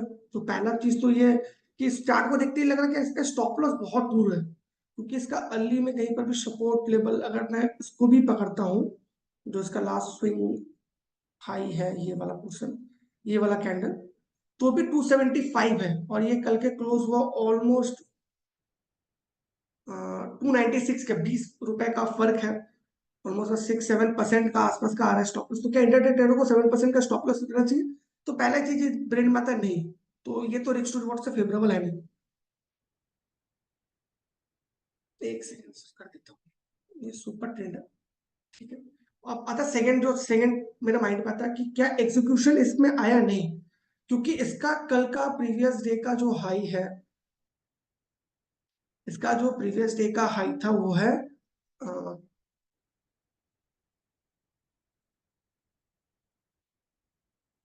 300, तो इसका प्रीवियस डे का हाई 300 का है।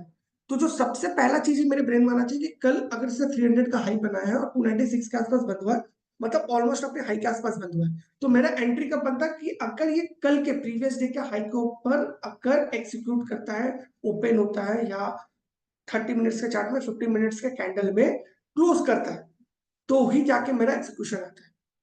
तो ये अगर दो चीज 5 रूल्स में से 2 रूल आपके ब्रेन में अगर है, क्या आर फेवरेबल है या नहीं, नहीं है। सेकंड, कि अगर एग्जीक्यूशन का 300 के ऊपर हो तो ही मैं ट्रेड लूंगा, मोमेंटम कंटिन्यू हो तो ही ट्रेड लूंगा, तो ही जाके इंट्राडे ट्रेडर्स के लिए ट्रेड बनता है। मैं ये नहीं बोला कि स्टॉक्स वीक हो गया, बिल्कुल भी नहीं, बहुत अच्छा है, कैंडल के बाद वो अपना 50% में रिट्रेसमेंट नहीं, 30 के आसपास होगा, 20-30% के आसपास, बट क्या ये इंट्राडे ट्रेडर्स के लिए ट्रेड बनता है? नहीं, क्योंकि इसका एग्जीक्यूशन नहीं आया, और सेकंड इसका आर फेवरेबल नहीं है। अब हम लोग चलते हैं सेकंड स्ट्रैटेजी की तरफ, कैनन के बाद हर एक स्ट्रैटेजी पे एक स्टॉक ही डिस्कस करेंगे। कपिल जी, ये इस पे लास्ट पे डिस्कस करते हैं, आपका जो जो कोई पहले मैं एक्सप्लेन कर दूं सारा स्ट्रैटेजीज, आप उसको कैसे यूज कर सकते हो, कैसे आप उसका इंटरप्रिटेशन कर सकते हो, फिर हम लोग लास्ट में आपका क्वेश्चन आंसर डिस्कस करेंगे, 10 मिनट में दूंगा उसको। सेकंड आता शॉर्ट कंटिन्यूशन, कंटिन्यूशन से हम लोग क्या पहले ही ब्रेन में आता कि एक अच्छा खासा अप पाया क्योंकि बुलिश स्ट्रैटेजी से, फिर एक साइड वाइज फेस हुआ, और उसके बाद वो फिर से कंटिन्यू कर रहा है। बहुत टाइम आपको मार्केट में ऐसा देखते हो कि यार 1-2 दिन स्टॉक्स गया, अप हुआ, 2 दिन में रुका, और फिर तीसरे दिन उसने ब्रेकआउट दिया अपने उस कंसोलिडेशन फेज का, उसके बाद वो कंटिन्यू अप मूव है।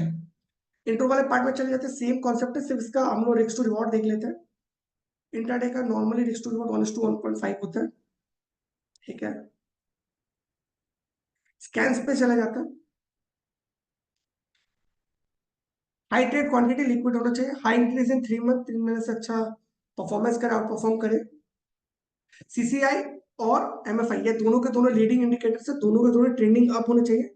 जो आरएसआई यूज नहीं करते वो सीसीआई और एमएफआई करते हैं, मैक्सिमम इनका यूज कमोडिटी ट्रेडर बहुत ज्यादा करता है, बट इंट्राडे ट्रेड ये इक्विटी ट्रेड में भी एज इट इज रिजल्ट देते हैं, जो भी इनका अंडरस्टैंडिंग होता है बहुत अच्छा होता है। ये लीडिंग इंडिकेटर है, ये बहुत जल्दी बताते हैं सीसीआई और एमएफआई अगर ट्रेंडिंग अप है तो ये मोमेंटम के लिए बहुत अच्छे है। परफेक्ट मैच में कोई नहीं, ऑलमोस्ट देयर में ऑलमोस्ट देयर मतलब कि जो कि हमारे 70-80% पैरामीटर्स को टच करते हैं वो आते हैं। दीपक है, एक ही स्टॉक है दीपक फर्टिलाइजर, तो उस पर तो कॉन्सेप्ट क्लियर होगा सबको शॉर्ट वाले में क्या होता है कंट्रीब्यूशन में। सर इंडिकेटर में एक्सप्लेन अभी नहीं कर सकता हरी से, क्योंकि इंडिकेटर में एक्सप्लेन करना चाहूंगा फॉर्मूला फॉर्मेशन बहुत कुछ आएगा। आप ओवरऑल आउटपुट समझ लीजिए कि सीसीआई ट्रेंडिंग अप में अगर होता है, अगर वो जीरो से ऊपर रहता है तो वो बहुत ही अच्छा बुलिश टर्न है। एमएफआई अगर ट्रेंडिंग अप होता है तो ऊपर की तरफ ही इंडिकेट करता है, सेम एज आरएस जैसा करता है और या आरएसआई जैसा लीडिंग इंडिकेटर होता है। थर्ड होता है डैगर, इंट्राडे का तीसरा स्ट्रैटेजी, जो कि रिवर्सल को आइडेंटिफाई करते हैं, रिवर्सल स्टॉक्स को आइडेंटिफाई करके आपके लिए निकालते हैं। स्कैन्स आते हैं जो इसका इंट्रो वाले सेक्शन पे चलते हैं, बाकी सब कुछ सेम होता है। टाइम फ्रेम जो मोमेंटम के लिए होता है सबके लिए सेम है कि आपको 330 तक एग्जिट कर जाना है। रिस्क टू रिवॉर्ड इसका भी 1:1.5 होता है। स्टॉक्स में परफेक्ट में कोई नहीं है, स्कैन्स पे चले जाते हैं। हाई डिलीवरी क्वांटिटी, पहला कि इंट्राडे ट्रेडर्स को तो ये मान के चलेंगे आपको उसी ट्रेड में करना है, वही व्हाट्सएप मैसेज लिंक्डइन का मैसेज फॉलो मत कीजिए। ऐसे स्टॉक जो अननोन स्टॉक है जिनमें लिक्विडिटी नहीं है आप ट्रैप हो सकते हो। तो पहला तो दिमाग में रखो कि इंट्राडे ट्रेडर उन्हीं को करना चाहिए जिनमें आपको लिक्विडिटी दिखे। ठीक है जी जी, रिकॉर्डिंग मिलेगा, कुलदीप जी रिकॉर्डिंग मिलेगा। हाई डिक्रीज इन 1 मंथ, क्योंकि रिवर्सल है मतलब एक महीने में स्टॉक्स में गिरावट आई है, अपने एक महीने के लो के आसपास चल रहा है। But William percentage R bullish, ये भी एक leading indicator, William percentage R जो वो बुलिश इंडिकेट करता है, तो मतलब कि अब वो रिवर्सल लेने वाला। और आखिर में McD cross single line from low, McD जो जो यूज करते हैं उनको पता है, उसमें एक सिंगल लाइन होती है जो मिडिल में चलती है, वो अगर वो नीचे से ऊपर की तरफ अपने बाकी मूविंग एवरेजेस को सॉरी बाकी लाइंस को कट करता है, तो मतलब वो एक रिवर्सल का इंडिकेशन देता है। इसमें चलते इसमें पहले में दीपक देख लेते, दीपक फर्टिलाइजर में इसको देखते हैं।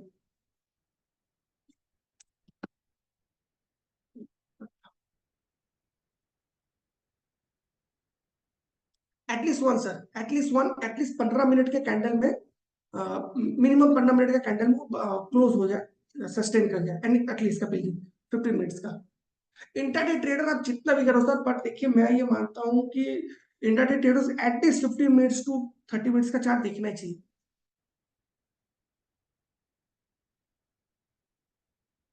ये देखिए जैसे एक महीने से गिर रहा था, अपने बेस के आसपास ही है, पर आज इसने, इसलिए मैंने जैसे मैंने कहा कि इंट्राडे ट्रेडर्स को तभी एंट्री करना कि जब को अपने प्रीवियस डे के कैंडल का हाई चला, तो उसने तो आज उसके ऊपर गया नहीं, उसके नीचे ही ओपन हुआ है, तो ये तो कोई रिवर्सल का कैंडिडेट ही नहीं बना। अब आप समझिए एक चीज को, अगर रिवर्सल में क्या प्रॉब्लम होता है ना, कि अगर आप कोई स्टॉक्स है जो रिवर्सल लेने वाला है, और रिवर्सल लेने के टाइम में आपको समझना कि जो भी इंट्राडे रिवर्सल में ट्रेड करेंगे टैगर में, कि ये देखना उसको ओपनिंग बहुत इंपॉर्टेंट है सर। अगर ओपनिंग प्रीवियस डे के लो के नीचे हो जाए तो आप समझ लीजिए कि वो स्ट्रैटेजी काम नहीं कर रहा, वो नीचे की तरफ ही जा रहा है।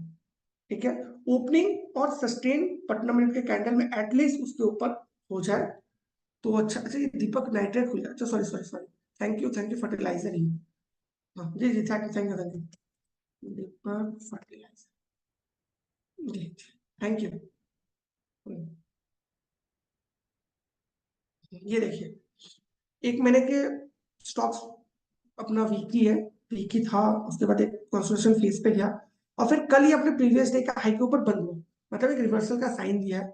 तो जैसा कि मैंने पहले कहा था, फिर से एक्सप्लेन कर देता हूँ कि how to find out if the stock is starting reversal. Sir ये तो रिवर्सल का साइन है ना, ये देखिए 2 दिन कंटिन्यू गिरने के बाद तीसरे दिन बड़ा कैंडल बनाया, और उस कैंडल का साइज इतना है कि उसने अपने 2-3 कैंडल को कवर कर दिया, तो इससे बेटर रिवर्सल का कोई इंडिकेशन नहीं होता।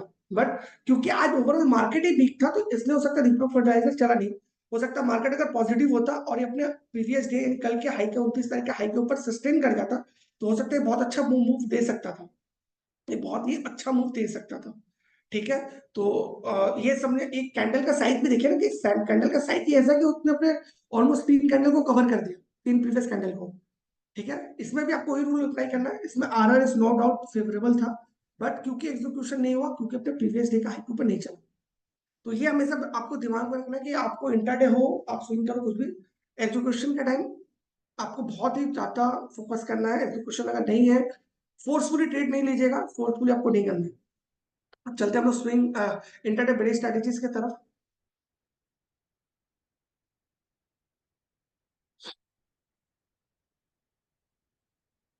ये है वन डे बेरिश स्ट्रेटेजीज। ये उनके लिए है जो एक दिन के, इसमें आपको एफएनओ ने आपको भी स्टॉक्स शॉर्ट करके भी कर सकते हो, क्योंकि आपको 3:30 से पहले कवर करना होता है। तो ये कैश में भी हो सकता है। चलो वन डे बेरिश स्ट्रेटेजी ये सबके लिए एप्लीकेबल है, कि जो कैश में करते हैं, जो एफएनओ करते हैं, दोनों कर सकते हो। बस इसके साथ अगर एफएनओ डेटा भी चेक कर लो तो बेटर हो। तो पहला है मोमेंटम। जैसा कि मोमेंटम मैंने एक्सप्लेन किया, मोमेंटम वो स्टॉक्स होते हैं, स्कैन्स में ऐसे स्टॉक्स आपके पास आएंगे। सर अभी तो एक्सप्लेन किया ना, उसमें मैकडी है और आपका विलियम परसेंटेज आर, ये भी आपको रिवर्सल में अच्छे आइडेंटिफिकेशन हो सकते हैं। अब आते हैं हम लोग बेरी स्ट्रैटेजीज के। तो बेरी स्ट्रैटेजी में पहला जो मोमेंटम है, आर्मर, इसमें क्या होता है कि जो स्टॉक कंटिन्यू 2-3 दिन से कंटिन्यू न्यू लो बना रहा, न्यू लोअर लो बना रहा, न्यू लो लोअर लो का फॉर्मेशन कर रहा है, ठीक है। तो न्यू लो, अगर एक स्टॉक कंटिन्यू 2-3 दिन से 4-5 दिन से न्यू लो बना रहा है, तो इसका मतलब उसका मोमेंटम क्या वीक है, और वो अपने मोमेंटम में कंटिन्यू गिर रहा है। अब एक स्टॉक 2-3 दिन लो बनाया, फिर उसके बाद एक दिन अपने प्रीवियस लो के ऊपर क्लोज हुआ और फिर जाता, तो ये मोमेंटम नहीं है। मोमेंटम कैसा होगा, कंटिन्यू लोअर है, लोअर लो का फॉर्मेशन करना, ठीक है। कंटिन्यू सेलिंग प्रेशर है, अपने आसपास के नियरेस्ट जो सपोर्ट है उनको भी ब्रेक डाउन कर देना है। तो इसको बोलते हैं मोमेंटम स्टॉक्स। इंट्रो वाले पार्ट में है, सिर्फ हम लोग इंट्रो वाले पार्ट में देखेंगे रिस्क टू रिवॉर्ड क्या है। क्योंकि जब भी एग्जीक्यूशन लेना, जब भी स्कैन्स करना, जब भी अपने को ये समझना है कि क्या इसमें ट्रेड लेना है कि नहीं लेना, तो उसमें पहला क्वेश्चन नहीं आना चाहिए हम लोग के दिमाग में कि is the RR is favourable, if not then boss आपको ट्रेड नहीं लेना। आरआर को रखना फेवरेबल। यहाँ पर जो आ रहा है ना, दैट इज द मिनिमम। आपको 1:1.5, अगर आपका स्टॉप लॉस 1 रुपीज का है, तो एटलीस्ट आपका टारगेट 1.5 का, आपको देखिए चार्ट पे कि नहीं 1.5 इसमें जा सकता है। इसमें 1.5%, अगर 1% का स्टॉप लॉस है, 1.5% मुझे मिल सकता है, तो ही मैं काम करूंगा। अगर इससे भी कम आ रहा है तो फिर काम करने को फायदा है नहीं। ज्यादा है तो बेटर है, 2-3% हुआ तब तो कोई बात ही नहीं है। तो रिस्क टू रिवॉर्ड देख लेंगे। इसका रिस्क टू रिवॉर्ड 1:1.5 है। स्कैन्स पे चलते, स्कैन्स पे हम लोग ज्यादा डिस्कस करेंगे, क्योंकि स्टॉक्स तो पर डे आएंगे, पर डे चेंज होंगे। स्कैन्स को समझना और एक्सक्यूशन को समझना है। तो पहला जो इसका है, सेम लिक्विड स्टॉक होने चाहिए, high trade, high delivery quantity, closes of previous low, अपने प्रीवियस लो के नीचे होना चाहिए, closes below last week low, अपने लास्ट वीक के लो के नीचे होना, RSI cross below 30, oversold zone में एंटर कर रहा हो या एंटर कर चुका हो, और आरएसआई या तो ओवरसोल्ड जोन में हो तब भी, यानी कंटिन्यू उसमें वीकनेस है। एक स्टॉक में अगर कंटिन्यू वीकनेस है तो ओवरसोल्ड जोन के एरिया पे ही होगा। तो ऐसे स्टॉक्स में अगर अब आ रहा मोमेंटम, मतलब इसमें अभी भी है कि इसमें सेलिंग हो सकता है। सेम सेम इसमें एग्जीक्यूशन को समझते हैं कि आपने को एग्जीक्यूशन कब लेना है। परफेक्ट मैन में जैसे जर्मन क्रेडिट एक्सेस है, उसके पास एनएच है, तो क्रेडिट एक्सेस को चेक करते हैं।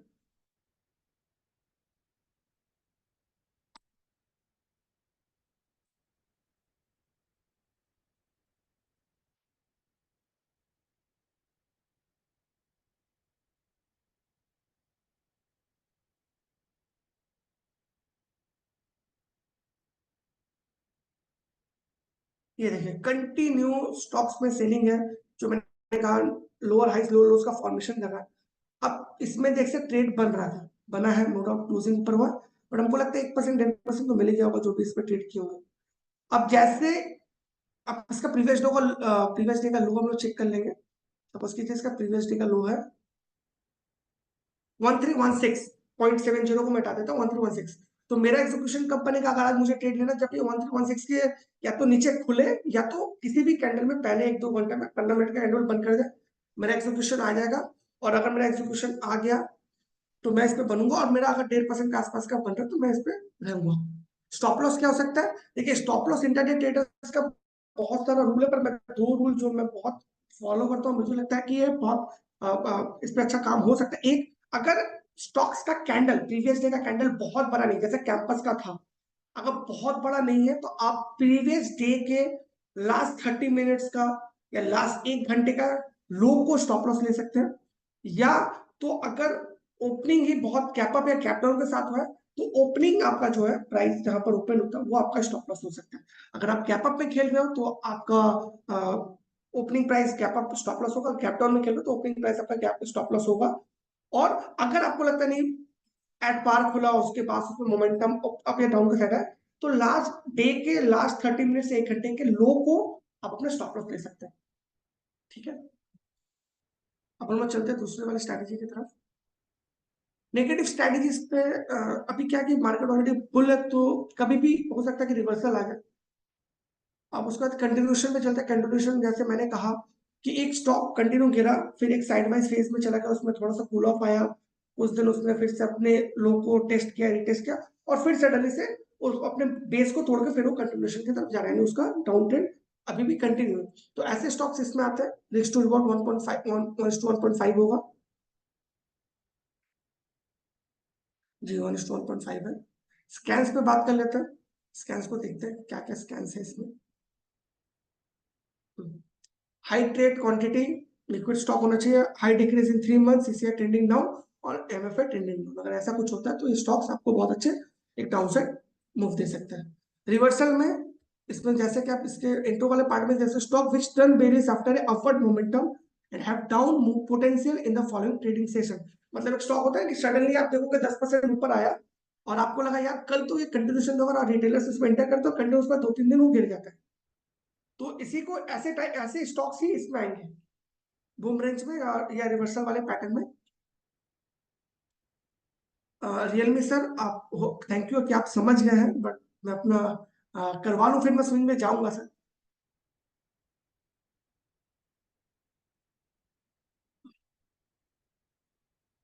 इसके एक बार चले जाता है हम स्कैन्स में, इसमें भी 1:1.5 का होता है। Different between the momentum and continuation का मतलब होता है सर, मोमेंटम मतलब एक स्टॉक जो कंटिन्यू लोअर लोस और लोअर हाइस का या हायर हाइस या हायर लोस का फॉर्मेशन कर रहा है, मतलब उसमें ग्रीन कैंडल बने जाए, दैट इज द मोमेंटम। उसमें वॉल्यूम भी अच्छा है, वॉल्यूम भी बहुत ज्यादा है, कंटिन्यू उसका वॉल्यूम इंक्रीज कर रहा है। कंटिन्यूएशन पैटर्न का मतलब है कि एक अपमूव आया, फिर एक साइडवाइज फेज में चला गया, अपने हाई को तोड़ नहीं रहा, ठीक है, बट न्यू लोज भी नहीं बना रहा और एक साइडवाइज रेंज बना रहा है, और उसके बाद अपने हाई को तोड़ के न्यू हाई की तरफ new swing high new high को परफॉर्म करता है, that is the continuation pattern या कंटिन्यूएशन फॉर्म बोलते हैं उसको। इसमें कंटिन्यूएशन, इसमें फ्लैग पैटर्न भी बनते हैं। अगर आप फ्लैग को आप थोड़ा इमेजिन करो तो आपको दिखेगा एक पोल होता है, फिर साइडवाइज फेज जाता है और फिर एक नया उसका पोल बनता है। ठीक है, स्कैन्स पे चलते हैं, इंटरडे बेरिस रिवर्सल वाले स्कैन्स पे। पहला कि इंटरडे जैसे मैंने कहा लिक्विड होना चाहिए। Second, high decrease in 1 month, sorry high increase in 1 month, अपने 1 मंथ के हाई के आसपास होना चाहिए, पर विलियम परसेंटेज आज जो हो तो वो बेरिस हो जाएगा, और मैकडी जो सिंगल लाइन है वो आपको ऊपर से नीचे की तरफ आते दिखेगा। अब चलते हैं स्विंग स्ट्रैटेजीज पे, क्योंकि मुझे पता है यहाँ पर स्विंग ट्रेडर बहुत सारे हैं, तो स्विंग स्ट्रैटेजीज पे चलते हैं। स्विंग बुलिश स्ट्रैटेजी, तो सेम इस पे इंट्राडे ट्रेडर की तरह ही आपको समझना है। स्विंग ट्रेडर्स के लिए एक्सिक्यूशन बहुत ही इंपॉर्टेंट है, एक्सिक्यूशन बहुत इंपॉर्टेंट है, और साथ ही साथ ये भी समझना इंपॉर्टेंट है कि स्विंग ट्रेडर जो होता है ना उनको, क्योंकि 2 दिन से 30 दिन का है, तो पेशेंस भी इंपॉर्टेंट है। ठीक है, पेशेंस भी आपको रखना है, तो ये 2 चीज आपको माइंड में लेके चलिए। Same swing strategy, swing bullish strategies में 3 है, ईगल, डोप एंड फ्यूनेक्स। मोमेंटम, कंटिन्यूएशन, रिवर्सल, इन तीनों का कॉन्सेप्ट भी इंट्राडे की तरह सेम ही है, बट सिर्फ टाइम फ्रेम अलग है, चार्ट का टाइम फ्रेम अलग हो जाता है, वो 15 मिनट 30 मिनट होता है, ये डे के चार्ट में बनते हैं। मोमेंटम स्टॉक्स में फिर से एक्सप्लेन, मोमेंटम स्टॉक उनको बोलते हैं जिनमें प्राइस सडनली स्पाइक करते हैं, वॉल्यूम के साथ स्पाइक करते हैं। कंटिन्यूएशन ऐसे स्टॉक्स होते हैं जो एक अपमूव के बाद साइडवाइज फेज में जाते हैं, न्यू हाइस का फॉर्मेशन नहीं करते, ना ही न्यू लोस का फॉर्मेशन करते, साइडवाइज फेज में रहते हैं, और उसके बाद वो फिर से अपने हाई को ब्रेकआउट करके न्यू हाई की तरफ बढ़ते हैं। Eight the and reversal stocks ऐसे होते हैं जो कि एक अच्छे खासे डाउन ट्रेंड में थे, गिर रहे थे, और सडनली से स्ट्रॉन्ग सपोर्ट के पास से डिमांड आता है और वो सडनली रिवर्स लेना चालू करते हैं। ये नॉर्मली ऐसे स्टॉक्स होते हैं जिनका फंडामेंटल अच्छा होता है। अब हम लोग चलते हैं ईगल वाले में, ईगल के पार्ट को समझते हैं। इंट्रो वाले में चलते हैं, उसमें हम देखते हैं कि इसमें आरआर क्या होना चाहिए।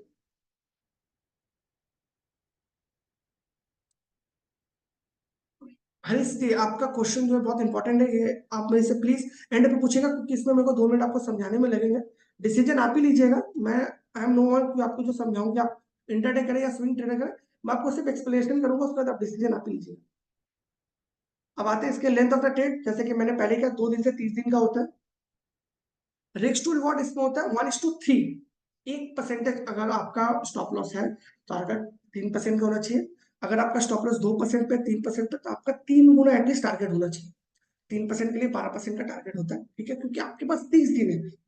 नॉर्मली आज मार्केट में इतने सारे पार्टिसिपेंट है कि स्टॉक 10-12% चली जाता है एक महीने के एंड पे, कोई न्यूज आ जाए तो उससे भी बड़ा, उससे भी आगे चला जाता है। तो रिस्क टू रिवॉर्ड 1:3। तो पहला चीज स्कैन्स में स्टॉक्स आने के बाद में आपको देखना होगा कि आपके लिए क्या आरआर फेवरेबल है। Is the RR is favourable, कि आप बिफोर टेकिंग द पोजीशन। बहुत सारे क्लब मेंबर होते हैं जो पूछते हैं सर ये तो मैंने ले लिया, आप स्टॉप लॉस क्या हो। तो सर पहला चीज तो आप ये समझिए कि ये आप तो स्टॉकेज के यूजर हो, आप लोग स्टॉकेज कर रहे हो, तो आप पे और बाकी रिटेल जो ट्रेडर्स, रिटेल ट्रेडर्स में कुछ फर्क होना चाहिए। तो वो फर्क कैसे क्रिएट होता है? वो फर्क क्रिएट होगा आपके एग्जीक्यूशन से। आपको वो पहले ही समझना कि मैं स्टक होऊंगा क्यों। ठीक है, मैं ये नहीं बोलता गलत नहीं हो सकते, गलत हो सकते हैं, बट रूल जो होता है ना उसको फॉलो करना है। ठीक है, तो स्विंग ट्रेडर्स के लिए एग्जीक्यूशन बहुत इंपॉर्टेंट होता है। सेकंड, आरआर इज बहुत इंपॉर्टेंट, फेवरेबल होता है। आप सिर्फ देख लो कि अरे यार ये तो 2-3 दिन से बहुत भाग गया, चलो एंटर कर लेते, स्विंग मोमेंटम स्ट्रांग है, बट हो सकता है उसका स्टॉप लॉस दूर का आपका आरआर फेवरेबल ना हो, आपका कैपिटल उतना परसेंटेज का स्टॉप लॉस आपको अलाउ ही ना करता हो सकता है कि जो उसका आर स्टॉप लॉस है वो आपके टोटल कैपिटल का 10% है या 15% है, तो क्या आपको लेना चाहिए? तो ये सब भी चीजें आपको माइंड पे रख के चलिए। ठीक है, अब हम लोग चलते हैं इसके स्कैन्स पे कि स्विंग मोमेंटम स्टॉक्स में कैसे कैसे स्कैन्स होते हैं, कौन कौन से स्कैन्स हैं।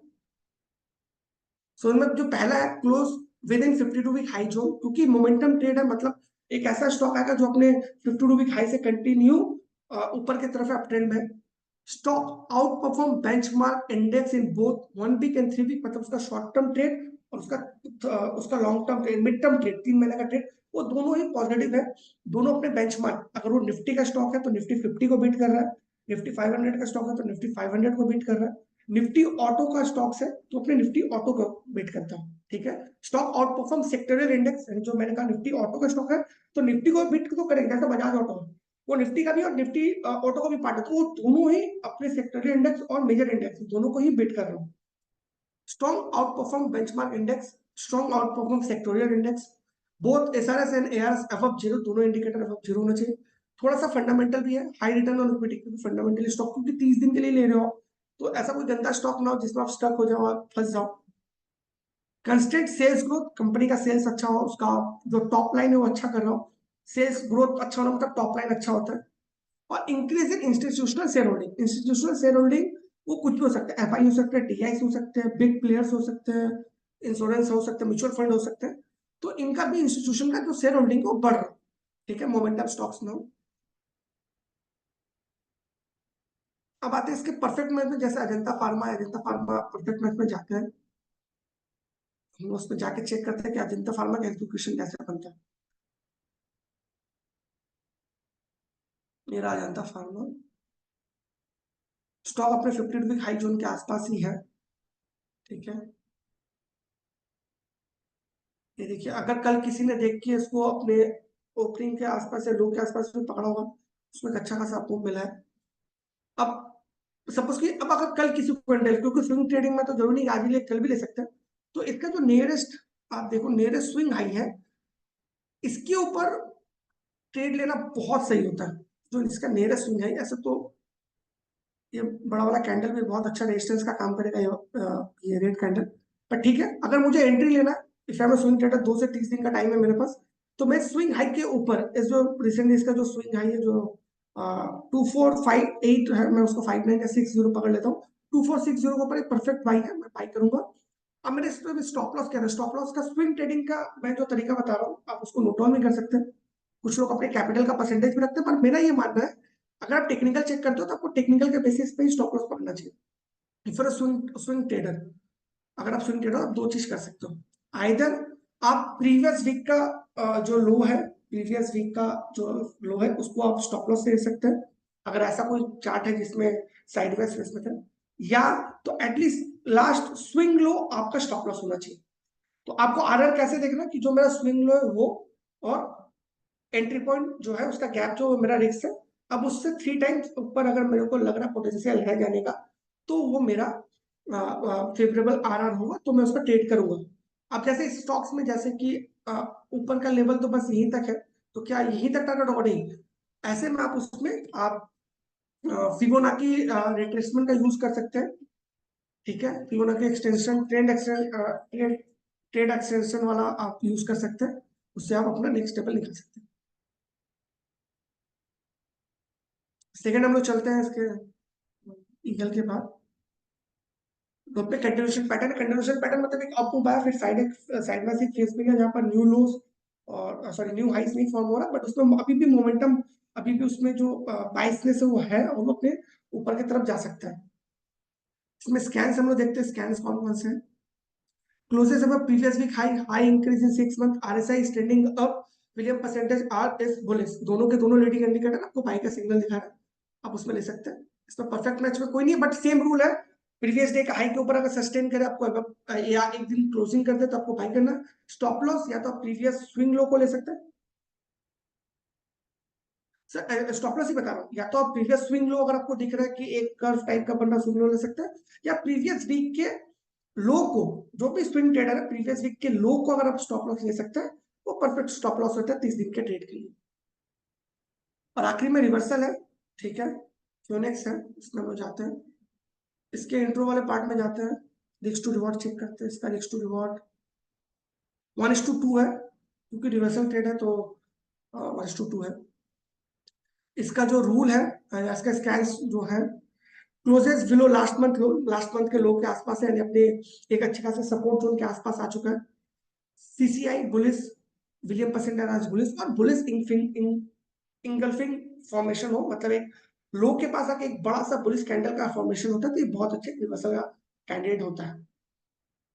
परफेक्ट मैच का कुछ नहीं, पर इसमें भी सेम रूल है, किसी भी स्विंग ट्रेड में एंट्री करने से पहले आप लोग इस बात को याद रखिए, एग्जीक्यूशन आपको तभी लेना अगर ये प्रीवियस डे के हाई के ऊपर क्लोज करता है, या एटलीस्ट 2 घंटे के चार्ट पे सस्टेन करता है। ये दोनों रूल है एग्जीक्यूशन का। अगर कोई स्टॉक्स आपके स्विंग ट्रेड में या स्विंग स्कैन्स में है, बट वो अपने प्रीवियस डे का हाई को क्लोज नहीं कर रहा, प्रीवियस डे का हाई के ऊपर बंद नहीं कर रहा, या रिसेंट स्विंग हाई के ऊपर बंद नहीं कर रहा, तो आपको एग्जीक्यूशन नहीं करना है। ठीक है, अब हम लोग आते हैं बेरिश स्ट्रेटेजीज में, स्विंग बेरिश स्ट्रेटेजीज में। इसमें भी 3 है, फैल्कन, रेवन एंड सीगल। आप लोग नाम से ही समझ पाएंगे। एक में मोमेंटम, सेम रूल है, मोमेंटम मतलब ऐसे स्टॉक जो कंटिन्यू लोअर लोस का फॉर्म कर रहे हैं, कंटिन्यूएशन, गिरावट आई, हेड एंड शोल्डर या बेरिश पैटर्न का फॉर्मेशन हुआ, गिरा, फिर उसमें एक साइड वाइज उसमें थोड़ा सा डिमांड आया, या रिटेलर में पार्टिसिपेट करने की कोशिश की यार कि शायद यहाँ से रिवर्सल हो जाए, उसके बाद वो रिवर्सल आने का अपने लो को तोड़ के फिर से एक नया लो फॉर्म करता है। रिवर्सल, एक स्टॉक अच्छा खासा हाई मूव में था और सडनली उसमें ट्रेंड चेंज आया, सडनली उसमें रिजल्ट आया, प्रॉफिट बुकिंग आ जाए, तो ये रिवर्सल डेट में आपको मिलेगी। फैल्कन में चलते हैं, इसका रिस्क टू रिवॉर्ड चेक कर लेते हैं।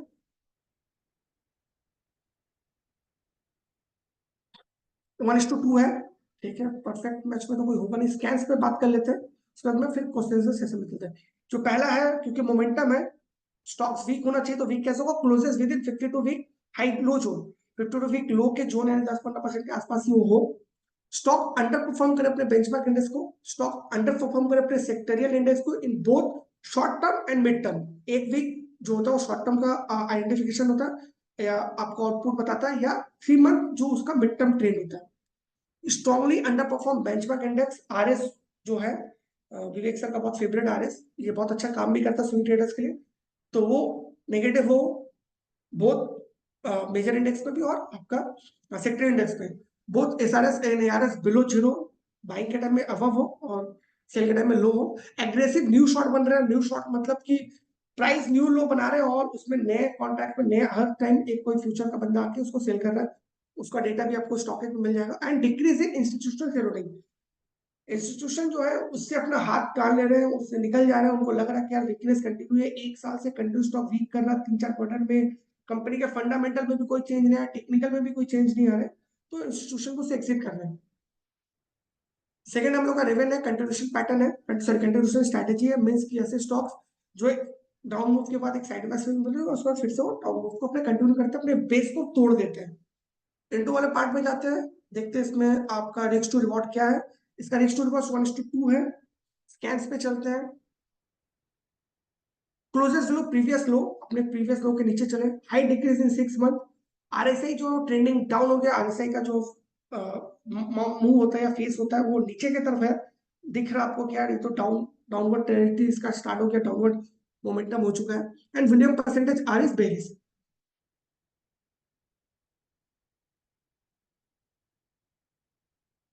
Eight the end of the इसमें स्विंग रजिस्टर में सीगल है, रिवर्सल है, जो कि एक अच्छे खासे अब के बाद स्टॉक में प्रॉफिट बुकिंग आ रहा है।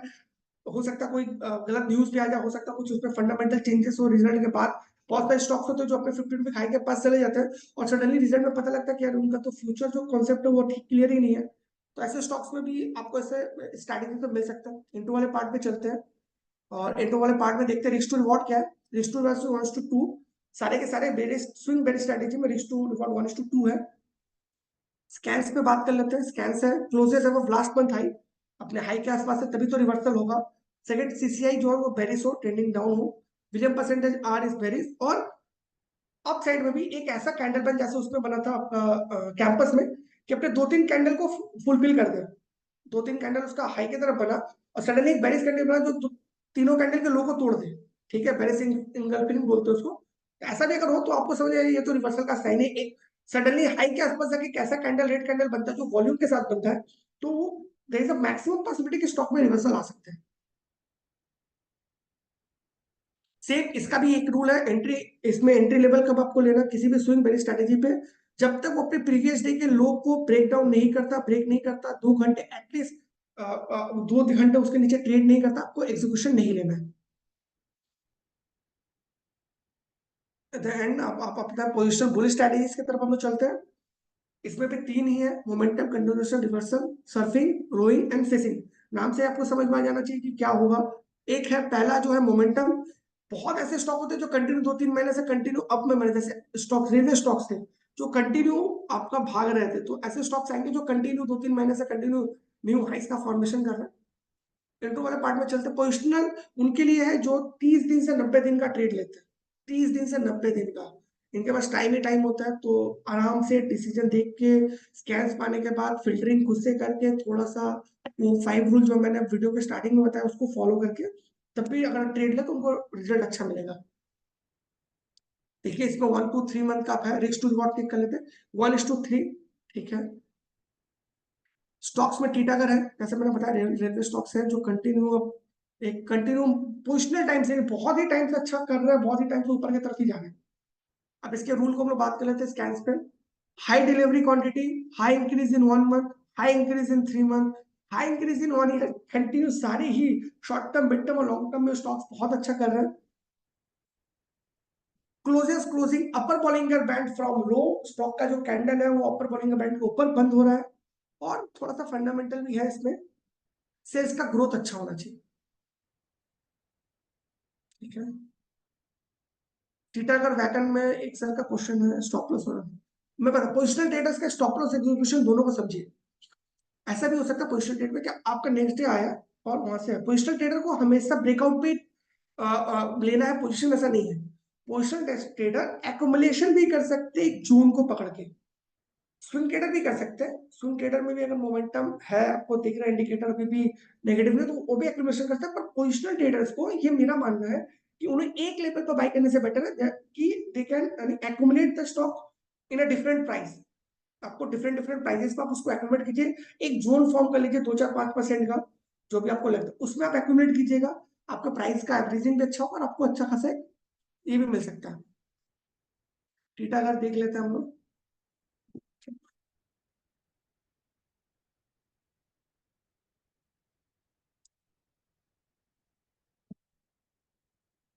क्या देखिए बहुत अच्छा है।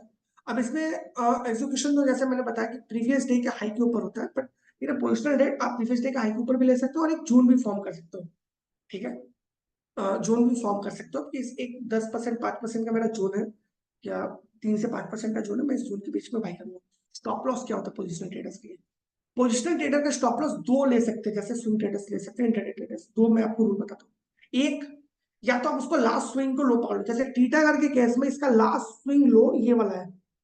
ठीक है, ये आई थिंक इसका जो प्राइसिंग है ये आपका परफेक्ट है 1203 है, 1200 में पकड़ता हूँ, राउंड फिगर में बता रहा हूँ, 1200 इसका परफेक्ट स्टॉप लॉस है, ठीक है, ये ले सकते हो। या तो सेकंड, जो इसका लास्ट प्रीवियस स्विंग हाई है 1310, जिनका रिस्क कैपेसिटी बहुत कम है वो 1310 पकड़ेंगे। जो अभी जस्ट न्यू एंट्री कर रहे हैं, जो एक प्राइस में एंट्री कर चुके हैं, उनको 2-3% का ही प्राइसिंग है उनका, तो वो 1310। या पोजिशनल ट्रेडर का स्टॉप लॉस क्या होगा, swing high, last previous swing high, या थोड़ा सा अगर टाइम में बाई कर रहे हो आप, एक जोन में बाई कर रहे हो, तो आपका लास्ट स्विंग लो, ठीक है, ये आपका स्टॉप लॉस होगा पोजिशनल ट्रेडर्स का।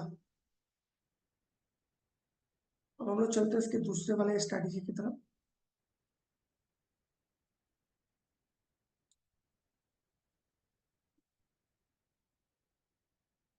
रोइंग कंटिन्यूशन है, ये कैसे स्टॉक्स आते हैं इसमें, एक स्टॉक जो कंटिन्यू 2-3 महीने से अप मूव था, फिर 10-12 दिन से एक साइडवाइज फेज में, और फिर एक अच्छा खासा अप मूव बना, ठीक है, मतलब अपने वो प्राइमरी ट्रेंड को ही फॉलो कर रहे हैं, ठीक है।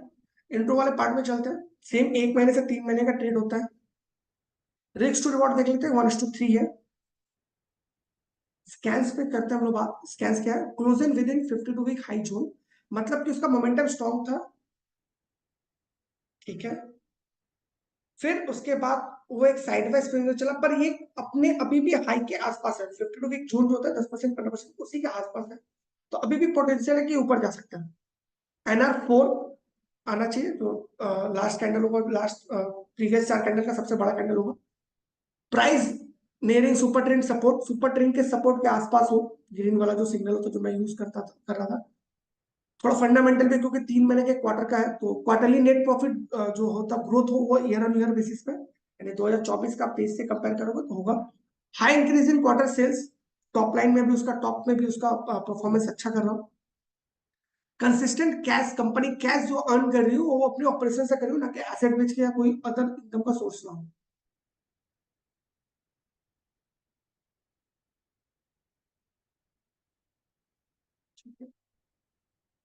इस पे स्टॉक्स पे देख लेते हैं एक बार, कोई है उसके बाद हम क्वेश्चन से बचेंगे।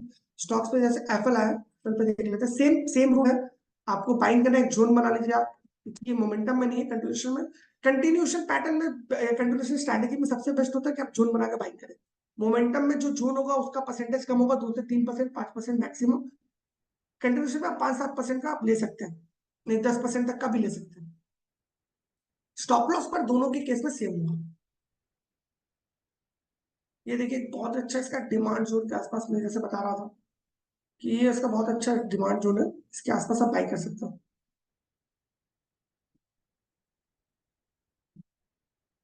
लास्ट स्ट्रैटेजी है, उसके बाद में क्वेश्चन में फिशिंग, ये तो मेरा बहुत बेस्ट, मैं उसको बहुत पसंद करता हूँ, क्योंकि इसमें जो स्टॉक्स है वो बहुत अच्छा परफॉर्म करते हैं, ठीक है।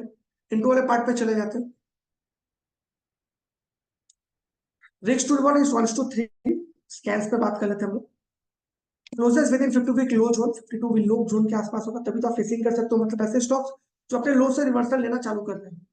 क्लोजेस है वो last week high 50 week zone के आसपास हो, 52 वीक लो जोन के आसपास हो, बट अपने प्रीवियस वीक के हाई के ऊपर है, मतलब ऑलरेडी उसमें बाइंग दिख रही है। Super trend signal change to buy, red था वहां से ग्रीन आ गया। एग्रेसिव शॉर्ट कवरिंग, अगर एफएनओ का स्टॉक है तो उसमें सडनली शॉर्ट कवरिंग हो रहा है, वो आप ओआई डेटा से देख सकते हैं। और increasing DI share holding, DI का जो शेयर होल्डिंग है वो बढ़ रहा है। इंडियन के जो इंडियन म्यूचुअल फंड है, इंडियन इंश्योरेंस कंपनीज है, वो उनका इंटरेस्ट आ रहा है, तो वो अच्छा खासा स्टॉक्स बन सकता है, ठीक है। तो ये स्ट्रैटेजी सारे खत्म हो गए सारे, किसी को अगर स्ट्रैटेजी पे कोई क्वेश्चन हो पूछ सकता है। मैं एक चीज एक्सप्लेन कर दूं जो मैंने पहले भी कहा था, बहुत टाइम ऐसा होगा कि आपका जो रिस्क टू रिवॉर्ड 1:3 है, 3 के टाइम भी उसके बाद स्टॉक चलता है, तो उसमें आपको क्या करना है, उसमें आप 2 रूल अप्लाई कर सकते हो। या तो जब आपका टारगेट अचीव हो जाए और आपको लगता है अभी भी पोटेंशियल है ऊपर जा सकता है, तो अपने ट्रेडिंग स्टॉप लॉस को ऊपर लेते जाओ, her last previous swing low को अपना ट्रेडिंग स्टॉप लॉस पकड़ लो, ये। या तो दूसरा एक स्ट्रैटेजी यूज कर सकते हो कि हर 5% 10% हाई पे अपना स्टेक कम करते रहो, अपने स्टॉक्स का जो परसेंटेज है वो कम करो। 100% था, 1:3 हुआ, 50% बुक कर लिया, 3 के ऊपर चला गया, 4.5 चला गया, 30-20% और कर लिया, फिर उसके बाद चला गया तो फिर वहां पर जाकर 100% बुक किया। इस तरह का होता है आपका जो प्रॉफिट विनिंग स्टॉक्स का परसेंटेज वो बहुत अच्छा हो सकता है। सर जीरोधा में ट्रेडिंग स्टॉप लॉस कैसे लगा, ये तो आप जीरोधा से पूछे को बता देगा, ट्रेडिंग स्टॉप लॉस में फॉर्मूला है सर, मैंने भी बहुत साल पहले जीरोधा यूज किया था, उसमें आप कर सकते हैं। स्ट्रैटेजीज को लेकर किसी का कोई क्वेश्चन अगर हो तो पूछ सकता है। 5 मिनट जैसा मैंने प्रॉमिस किया था, 5 मिनट या 10 मिनट स्ट्रैटेजी पर हम लोग क्वेश्चन पे देंगे, एंट्री पे, एग्जीक्यूशन पे, कॉन्सेप्ट पे। कहीं अगर किसी का कोई प्रॉब्लम है तो पूछ सकता है। राजू जी प्लीज कंफर्म, एक सेकंड। हाँ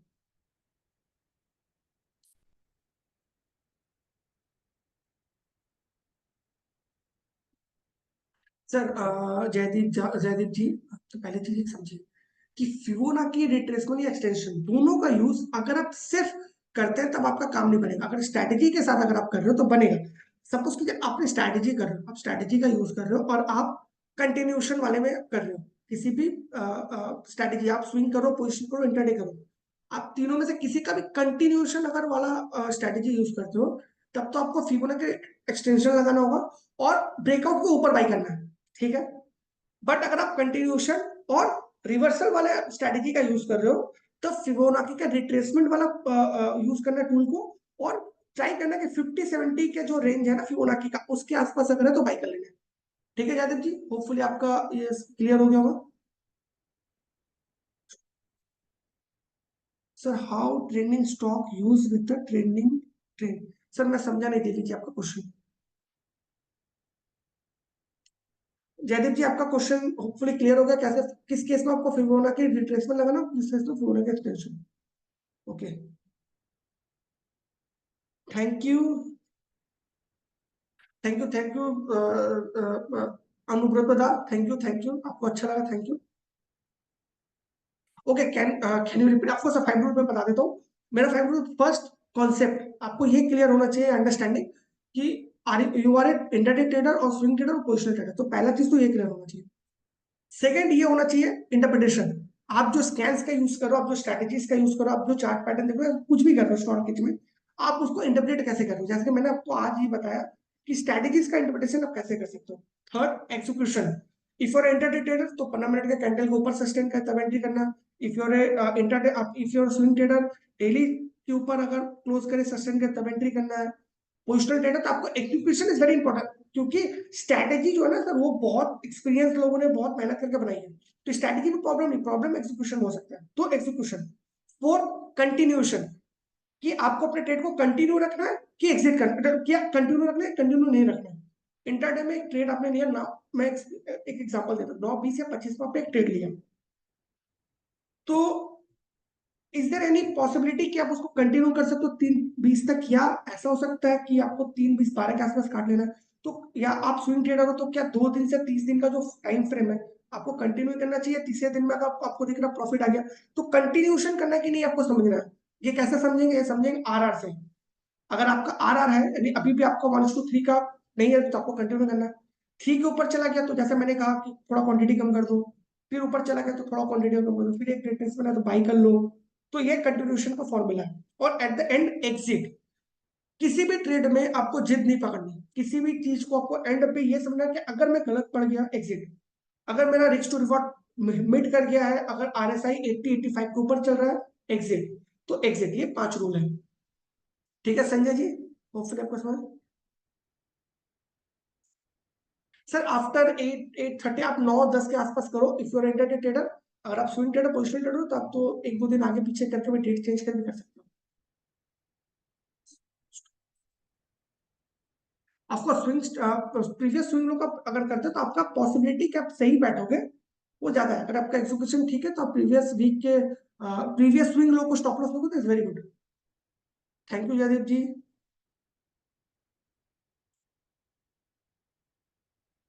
मैंने रूल को रिपीट कर दिया, और कोई क्वेश्चन।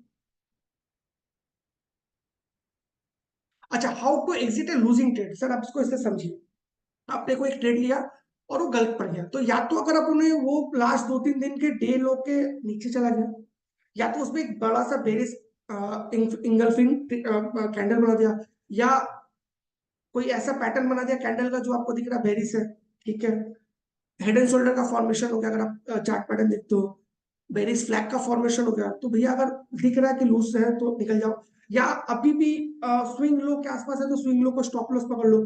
मैं तो ये मानता हूँ कि अगर आपका लूज वाला ट्रेड है और अगर आपने ठीक टाइम पे एग्जिट नहीं किया, तो आपको वहां पर क्या करना चाहिए, अगर आपको दिख रहा है कि डिमांड एरिया के पास है तो एवरेज कर लो, और अगर आपको दिख रहा है कि नहीं बहुत तगड़ा स्विंग लो के आसपास आ चुका, अगर इसको थोड़ा सा ब्रेक डाउन हो सकता है तो उसको स्ट्रिक्ट स्टॉप लॉस मानो और एग्जिट कर जाओ। स्विंग ट्रेड एफएनओ में यूज करके सकते हैं, बिल्कुल कर सकते हैं सर, एफएनओ का ट्रेड है। आप स्विंग ट्रेड के साथ साथ आपको थोड़ा एफएनओ का डेटा को भी नजर में रखना होगा, ओवाई है, फ्यूचर्स के थोड़ा डेटा को देखना होगा।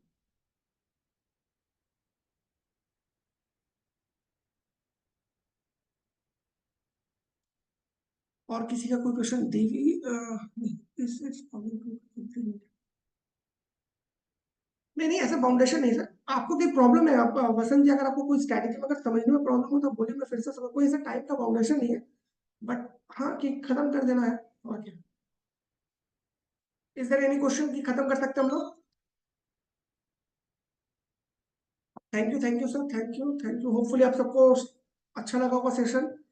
जो भी थोड़ा बहुत मुझे आता है मैंने ट्राई किया आप लोगों को समझाने का। एंड थैंक यू सर, आपको अच्छा लगा, इंफॉर्मेटिव सेशन लगा, thank you so much. Thank you sir, thank you. Rajesh ji का question, aggressive new long how to use in swing trading. Sir aggressive long सिर्फ एफओ डेटा नहीं, उसके साथ साथ आपको चार्ट पैटर्न और इंडिकेटर्स को भी देख के ही ट्रेड करना है, सिर्फ एग्रेसिव लॉन्ग में जाके आप नहीं कर सकते sir. Thank you sir. Derivative analytics part को पवन जी ने कवर किया था, अब ये वीडियो का रिकॉर्डिंग देखेंगे आपको समझ में आएगा। Thank you sir, thank you sir. Advice तो मिलता है सर, अखिलेश जी का क्वेश्चन है सर, स्टॉकेज पर स्विंग ट्रेडिंग एकदम बिल्कुल एडवाइस मिलता है सर। जो लोग सोशल के मेंबर है, जो हमारे स्टॉक के सोशल का जो प्लेटफॉर्म उसके मेंबर है, उनको स्विंग, पोजिशनल, इंट्राडे, एफएनओ सबके लिए रिकमेंडेशन मिलता है। बट जो सिर्फ ऐप यूज करते हैं या ऐप का एक्सेस उनके पास है, जो स्ट्रैटेजी का यूज करते हैं, ये वेबिनार का पर्पस ये है कि आपको खुद से उसके लिए तैयार करें कि आप अपना ट्रेड खुद ले सकें। ये रिकमेंडेशन नहीं है, ये आपको जस्ट एक प्रिपेयर करना है।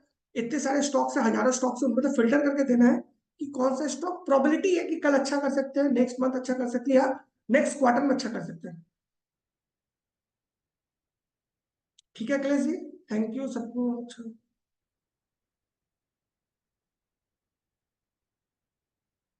थैंक यू बुजुदा, thank you.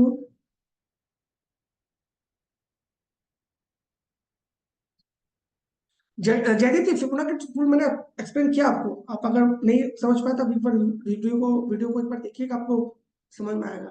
Thank you sir, thank you, आप सबको अच्छा लगा। सर क्लब में क्या सर्विस? क्लब में से सारे तरीके के सर्विस अवेलेबल रहते हैं। अगर आप क्लब के मेंबरशिप लेते हो तो आपका कोई स्टॉक है, आप उसको टेक्निकल क्लब में पूछ सकते हो, 5 मिनट में आपको उसका रिप्लाई मिल जाएगा। आप फंडामेंटल में पूछ सकते हो, किसी के बैलेंस शीट को लेके कुछ भी लेके आपको वहाँ पर एक्सप्लेनेशन मिल जाता है। कोई ट्रेड में अगर आप फंस गए हो, आपको इमीडिएटली उस पर क्या करना नहीं करना, अगर क्लब के मेंबर हो, आप वहाँ के अगर पूछोगे तो आपको वहाँ पर भी इसका फैसिलिटी है कि आपको संग विद इन 5 मिनट्स आपको बता दिया जाएगा कि आपका स्टॉप लॉस कहाँ हो सकता है, आपका टारगेट, एक्सपेक्टेड टारगेट क्या हो सकता है।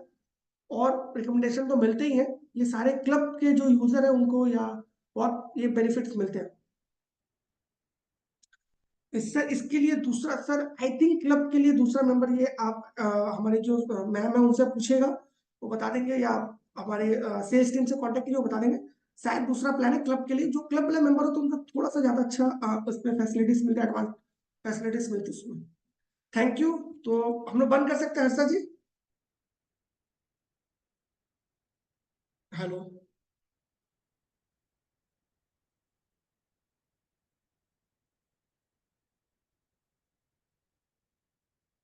Sunita ji, hello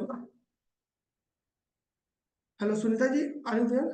thank you. So session का एंड कर सकते हैं हम लोग? Yes, yes, अगर हो गया आपका सेशन वी कैन जी जी डिस्कस। जी जी, ओके, थैंक यू बिल्कुल सो मच। जी, थैंक यू।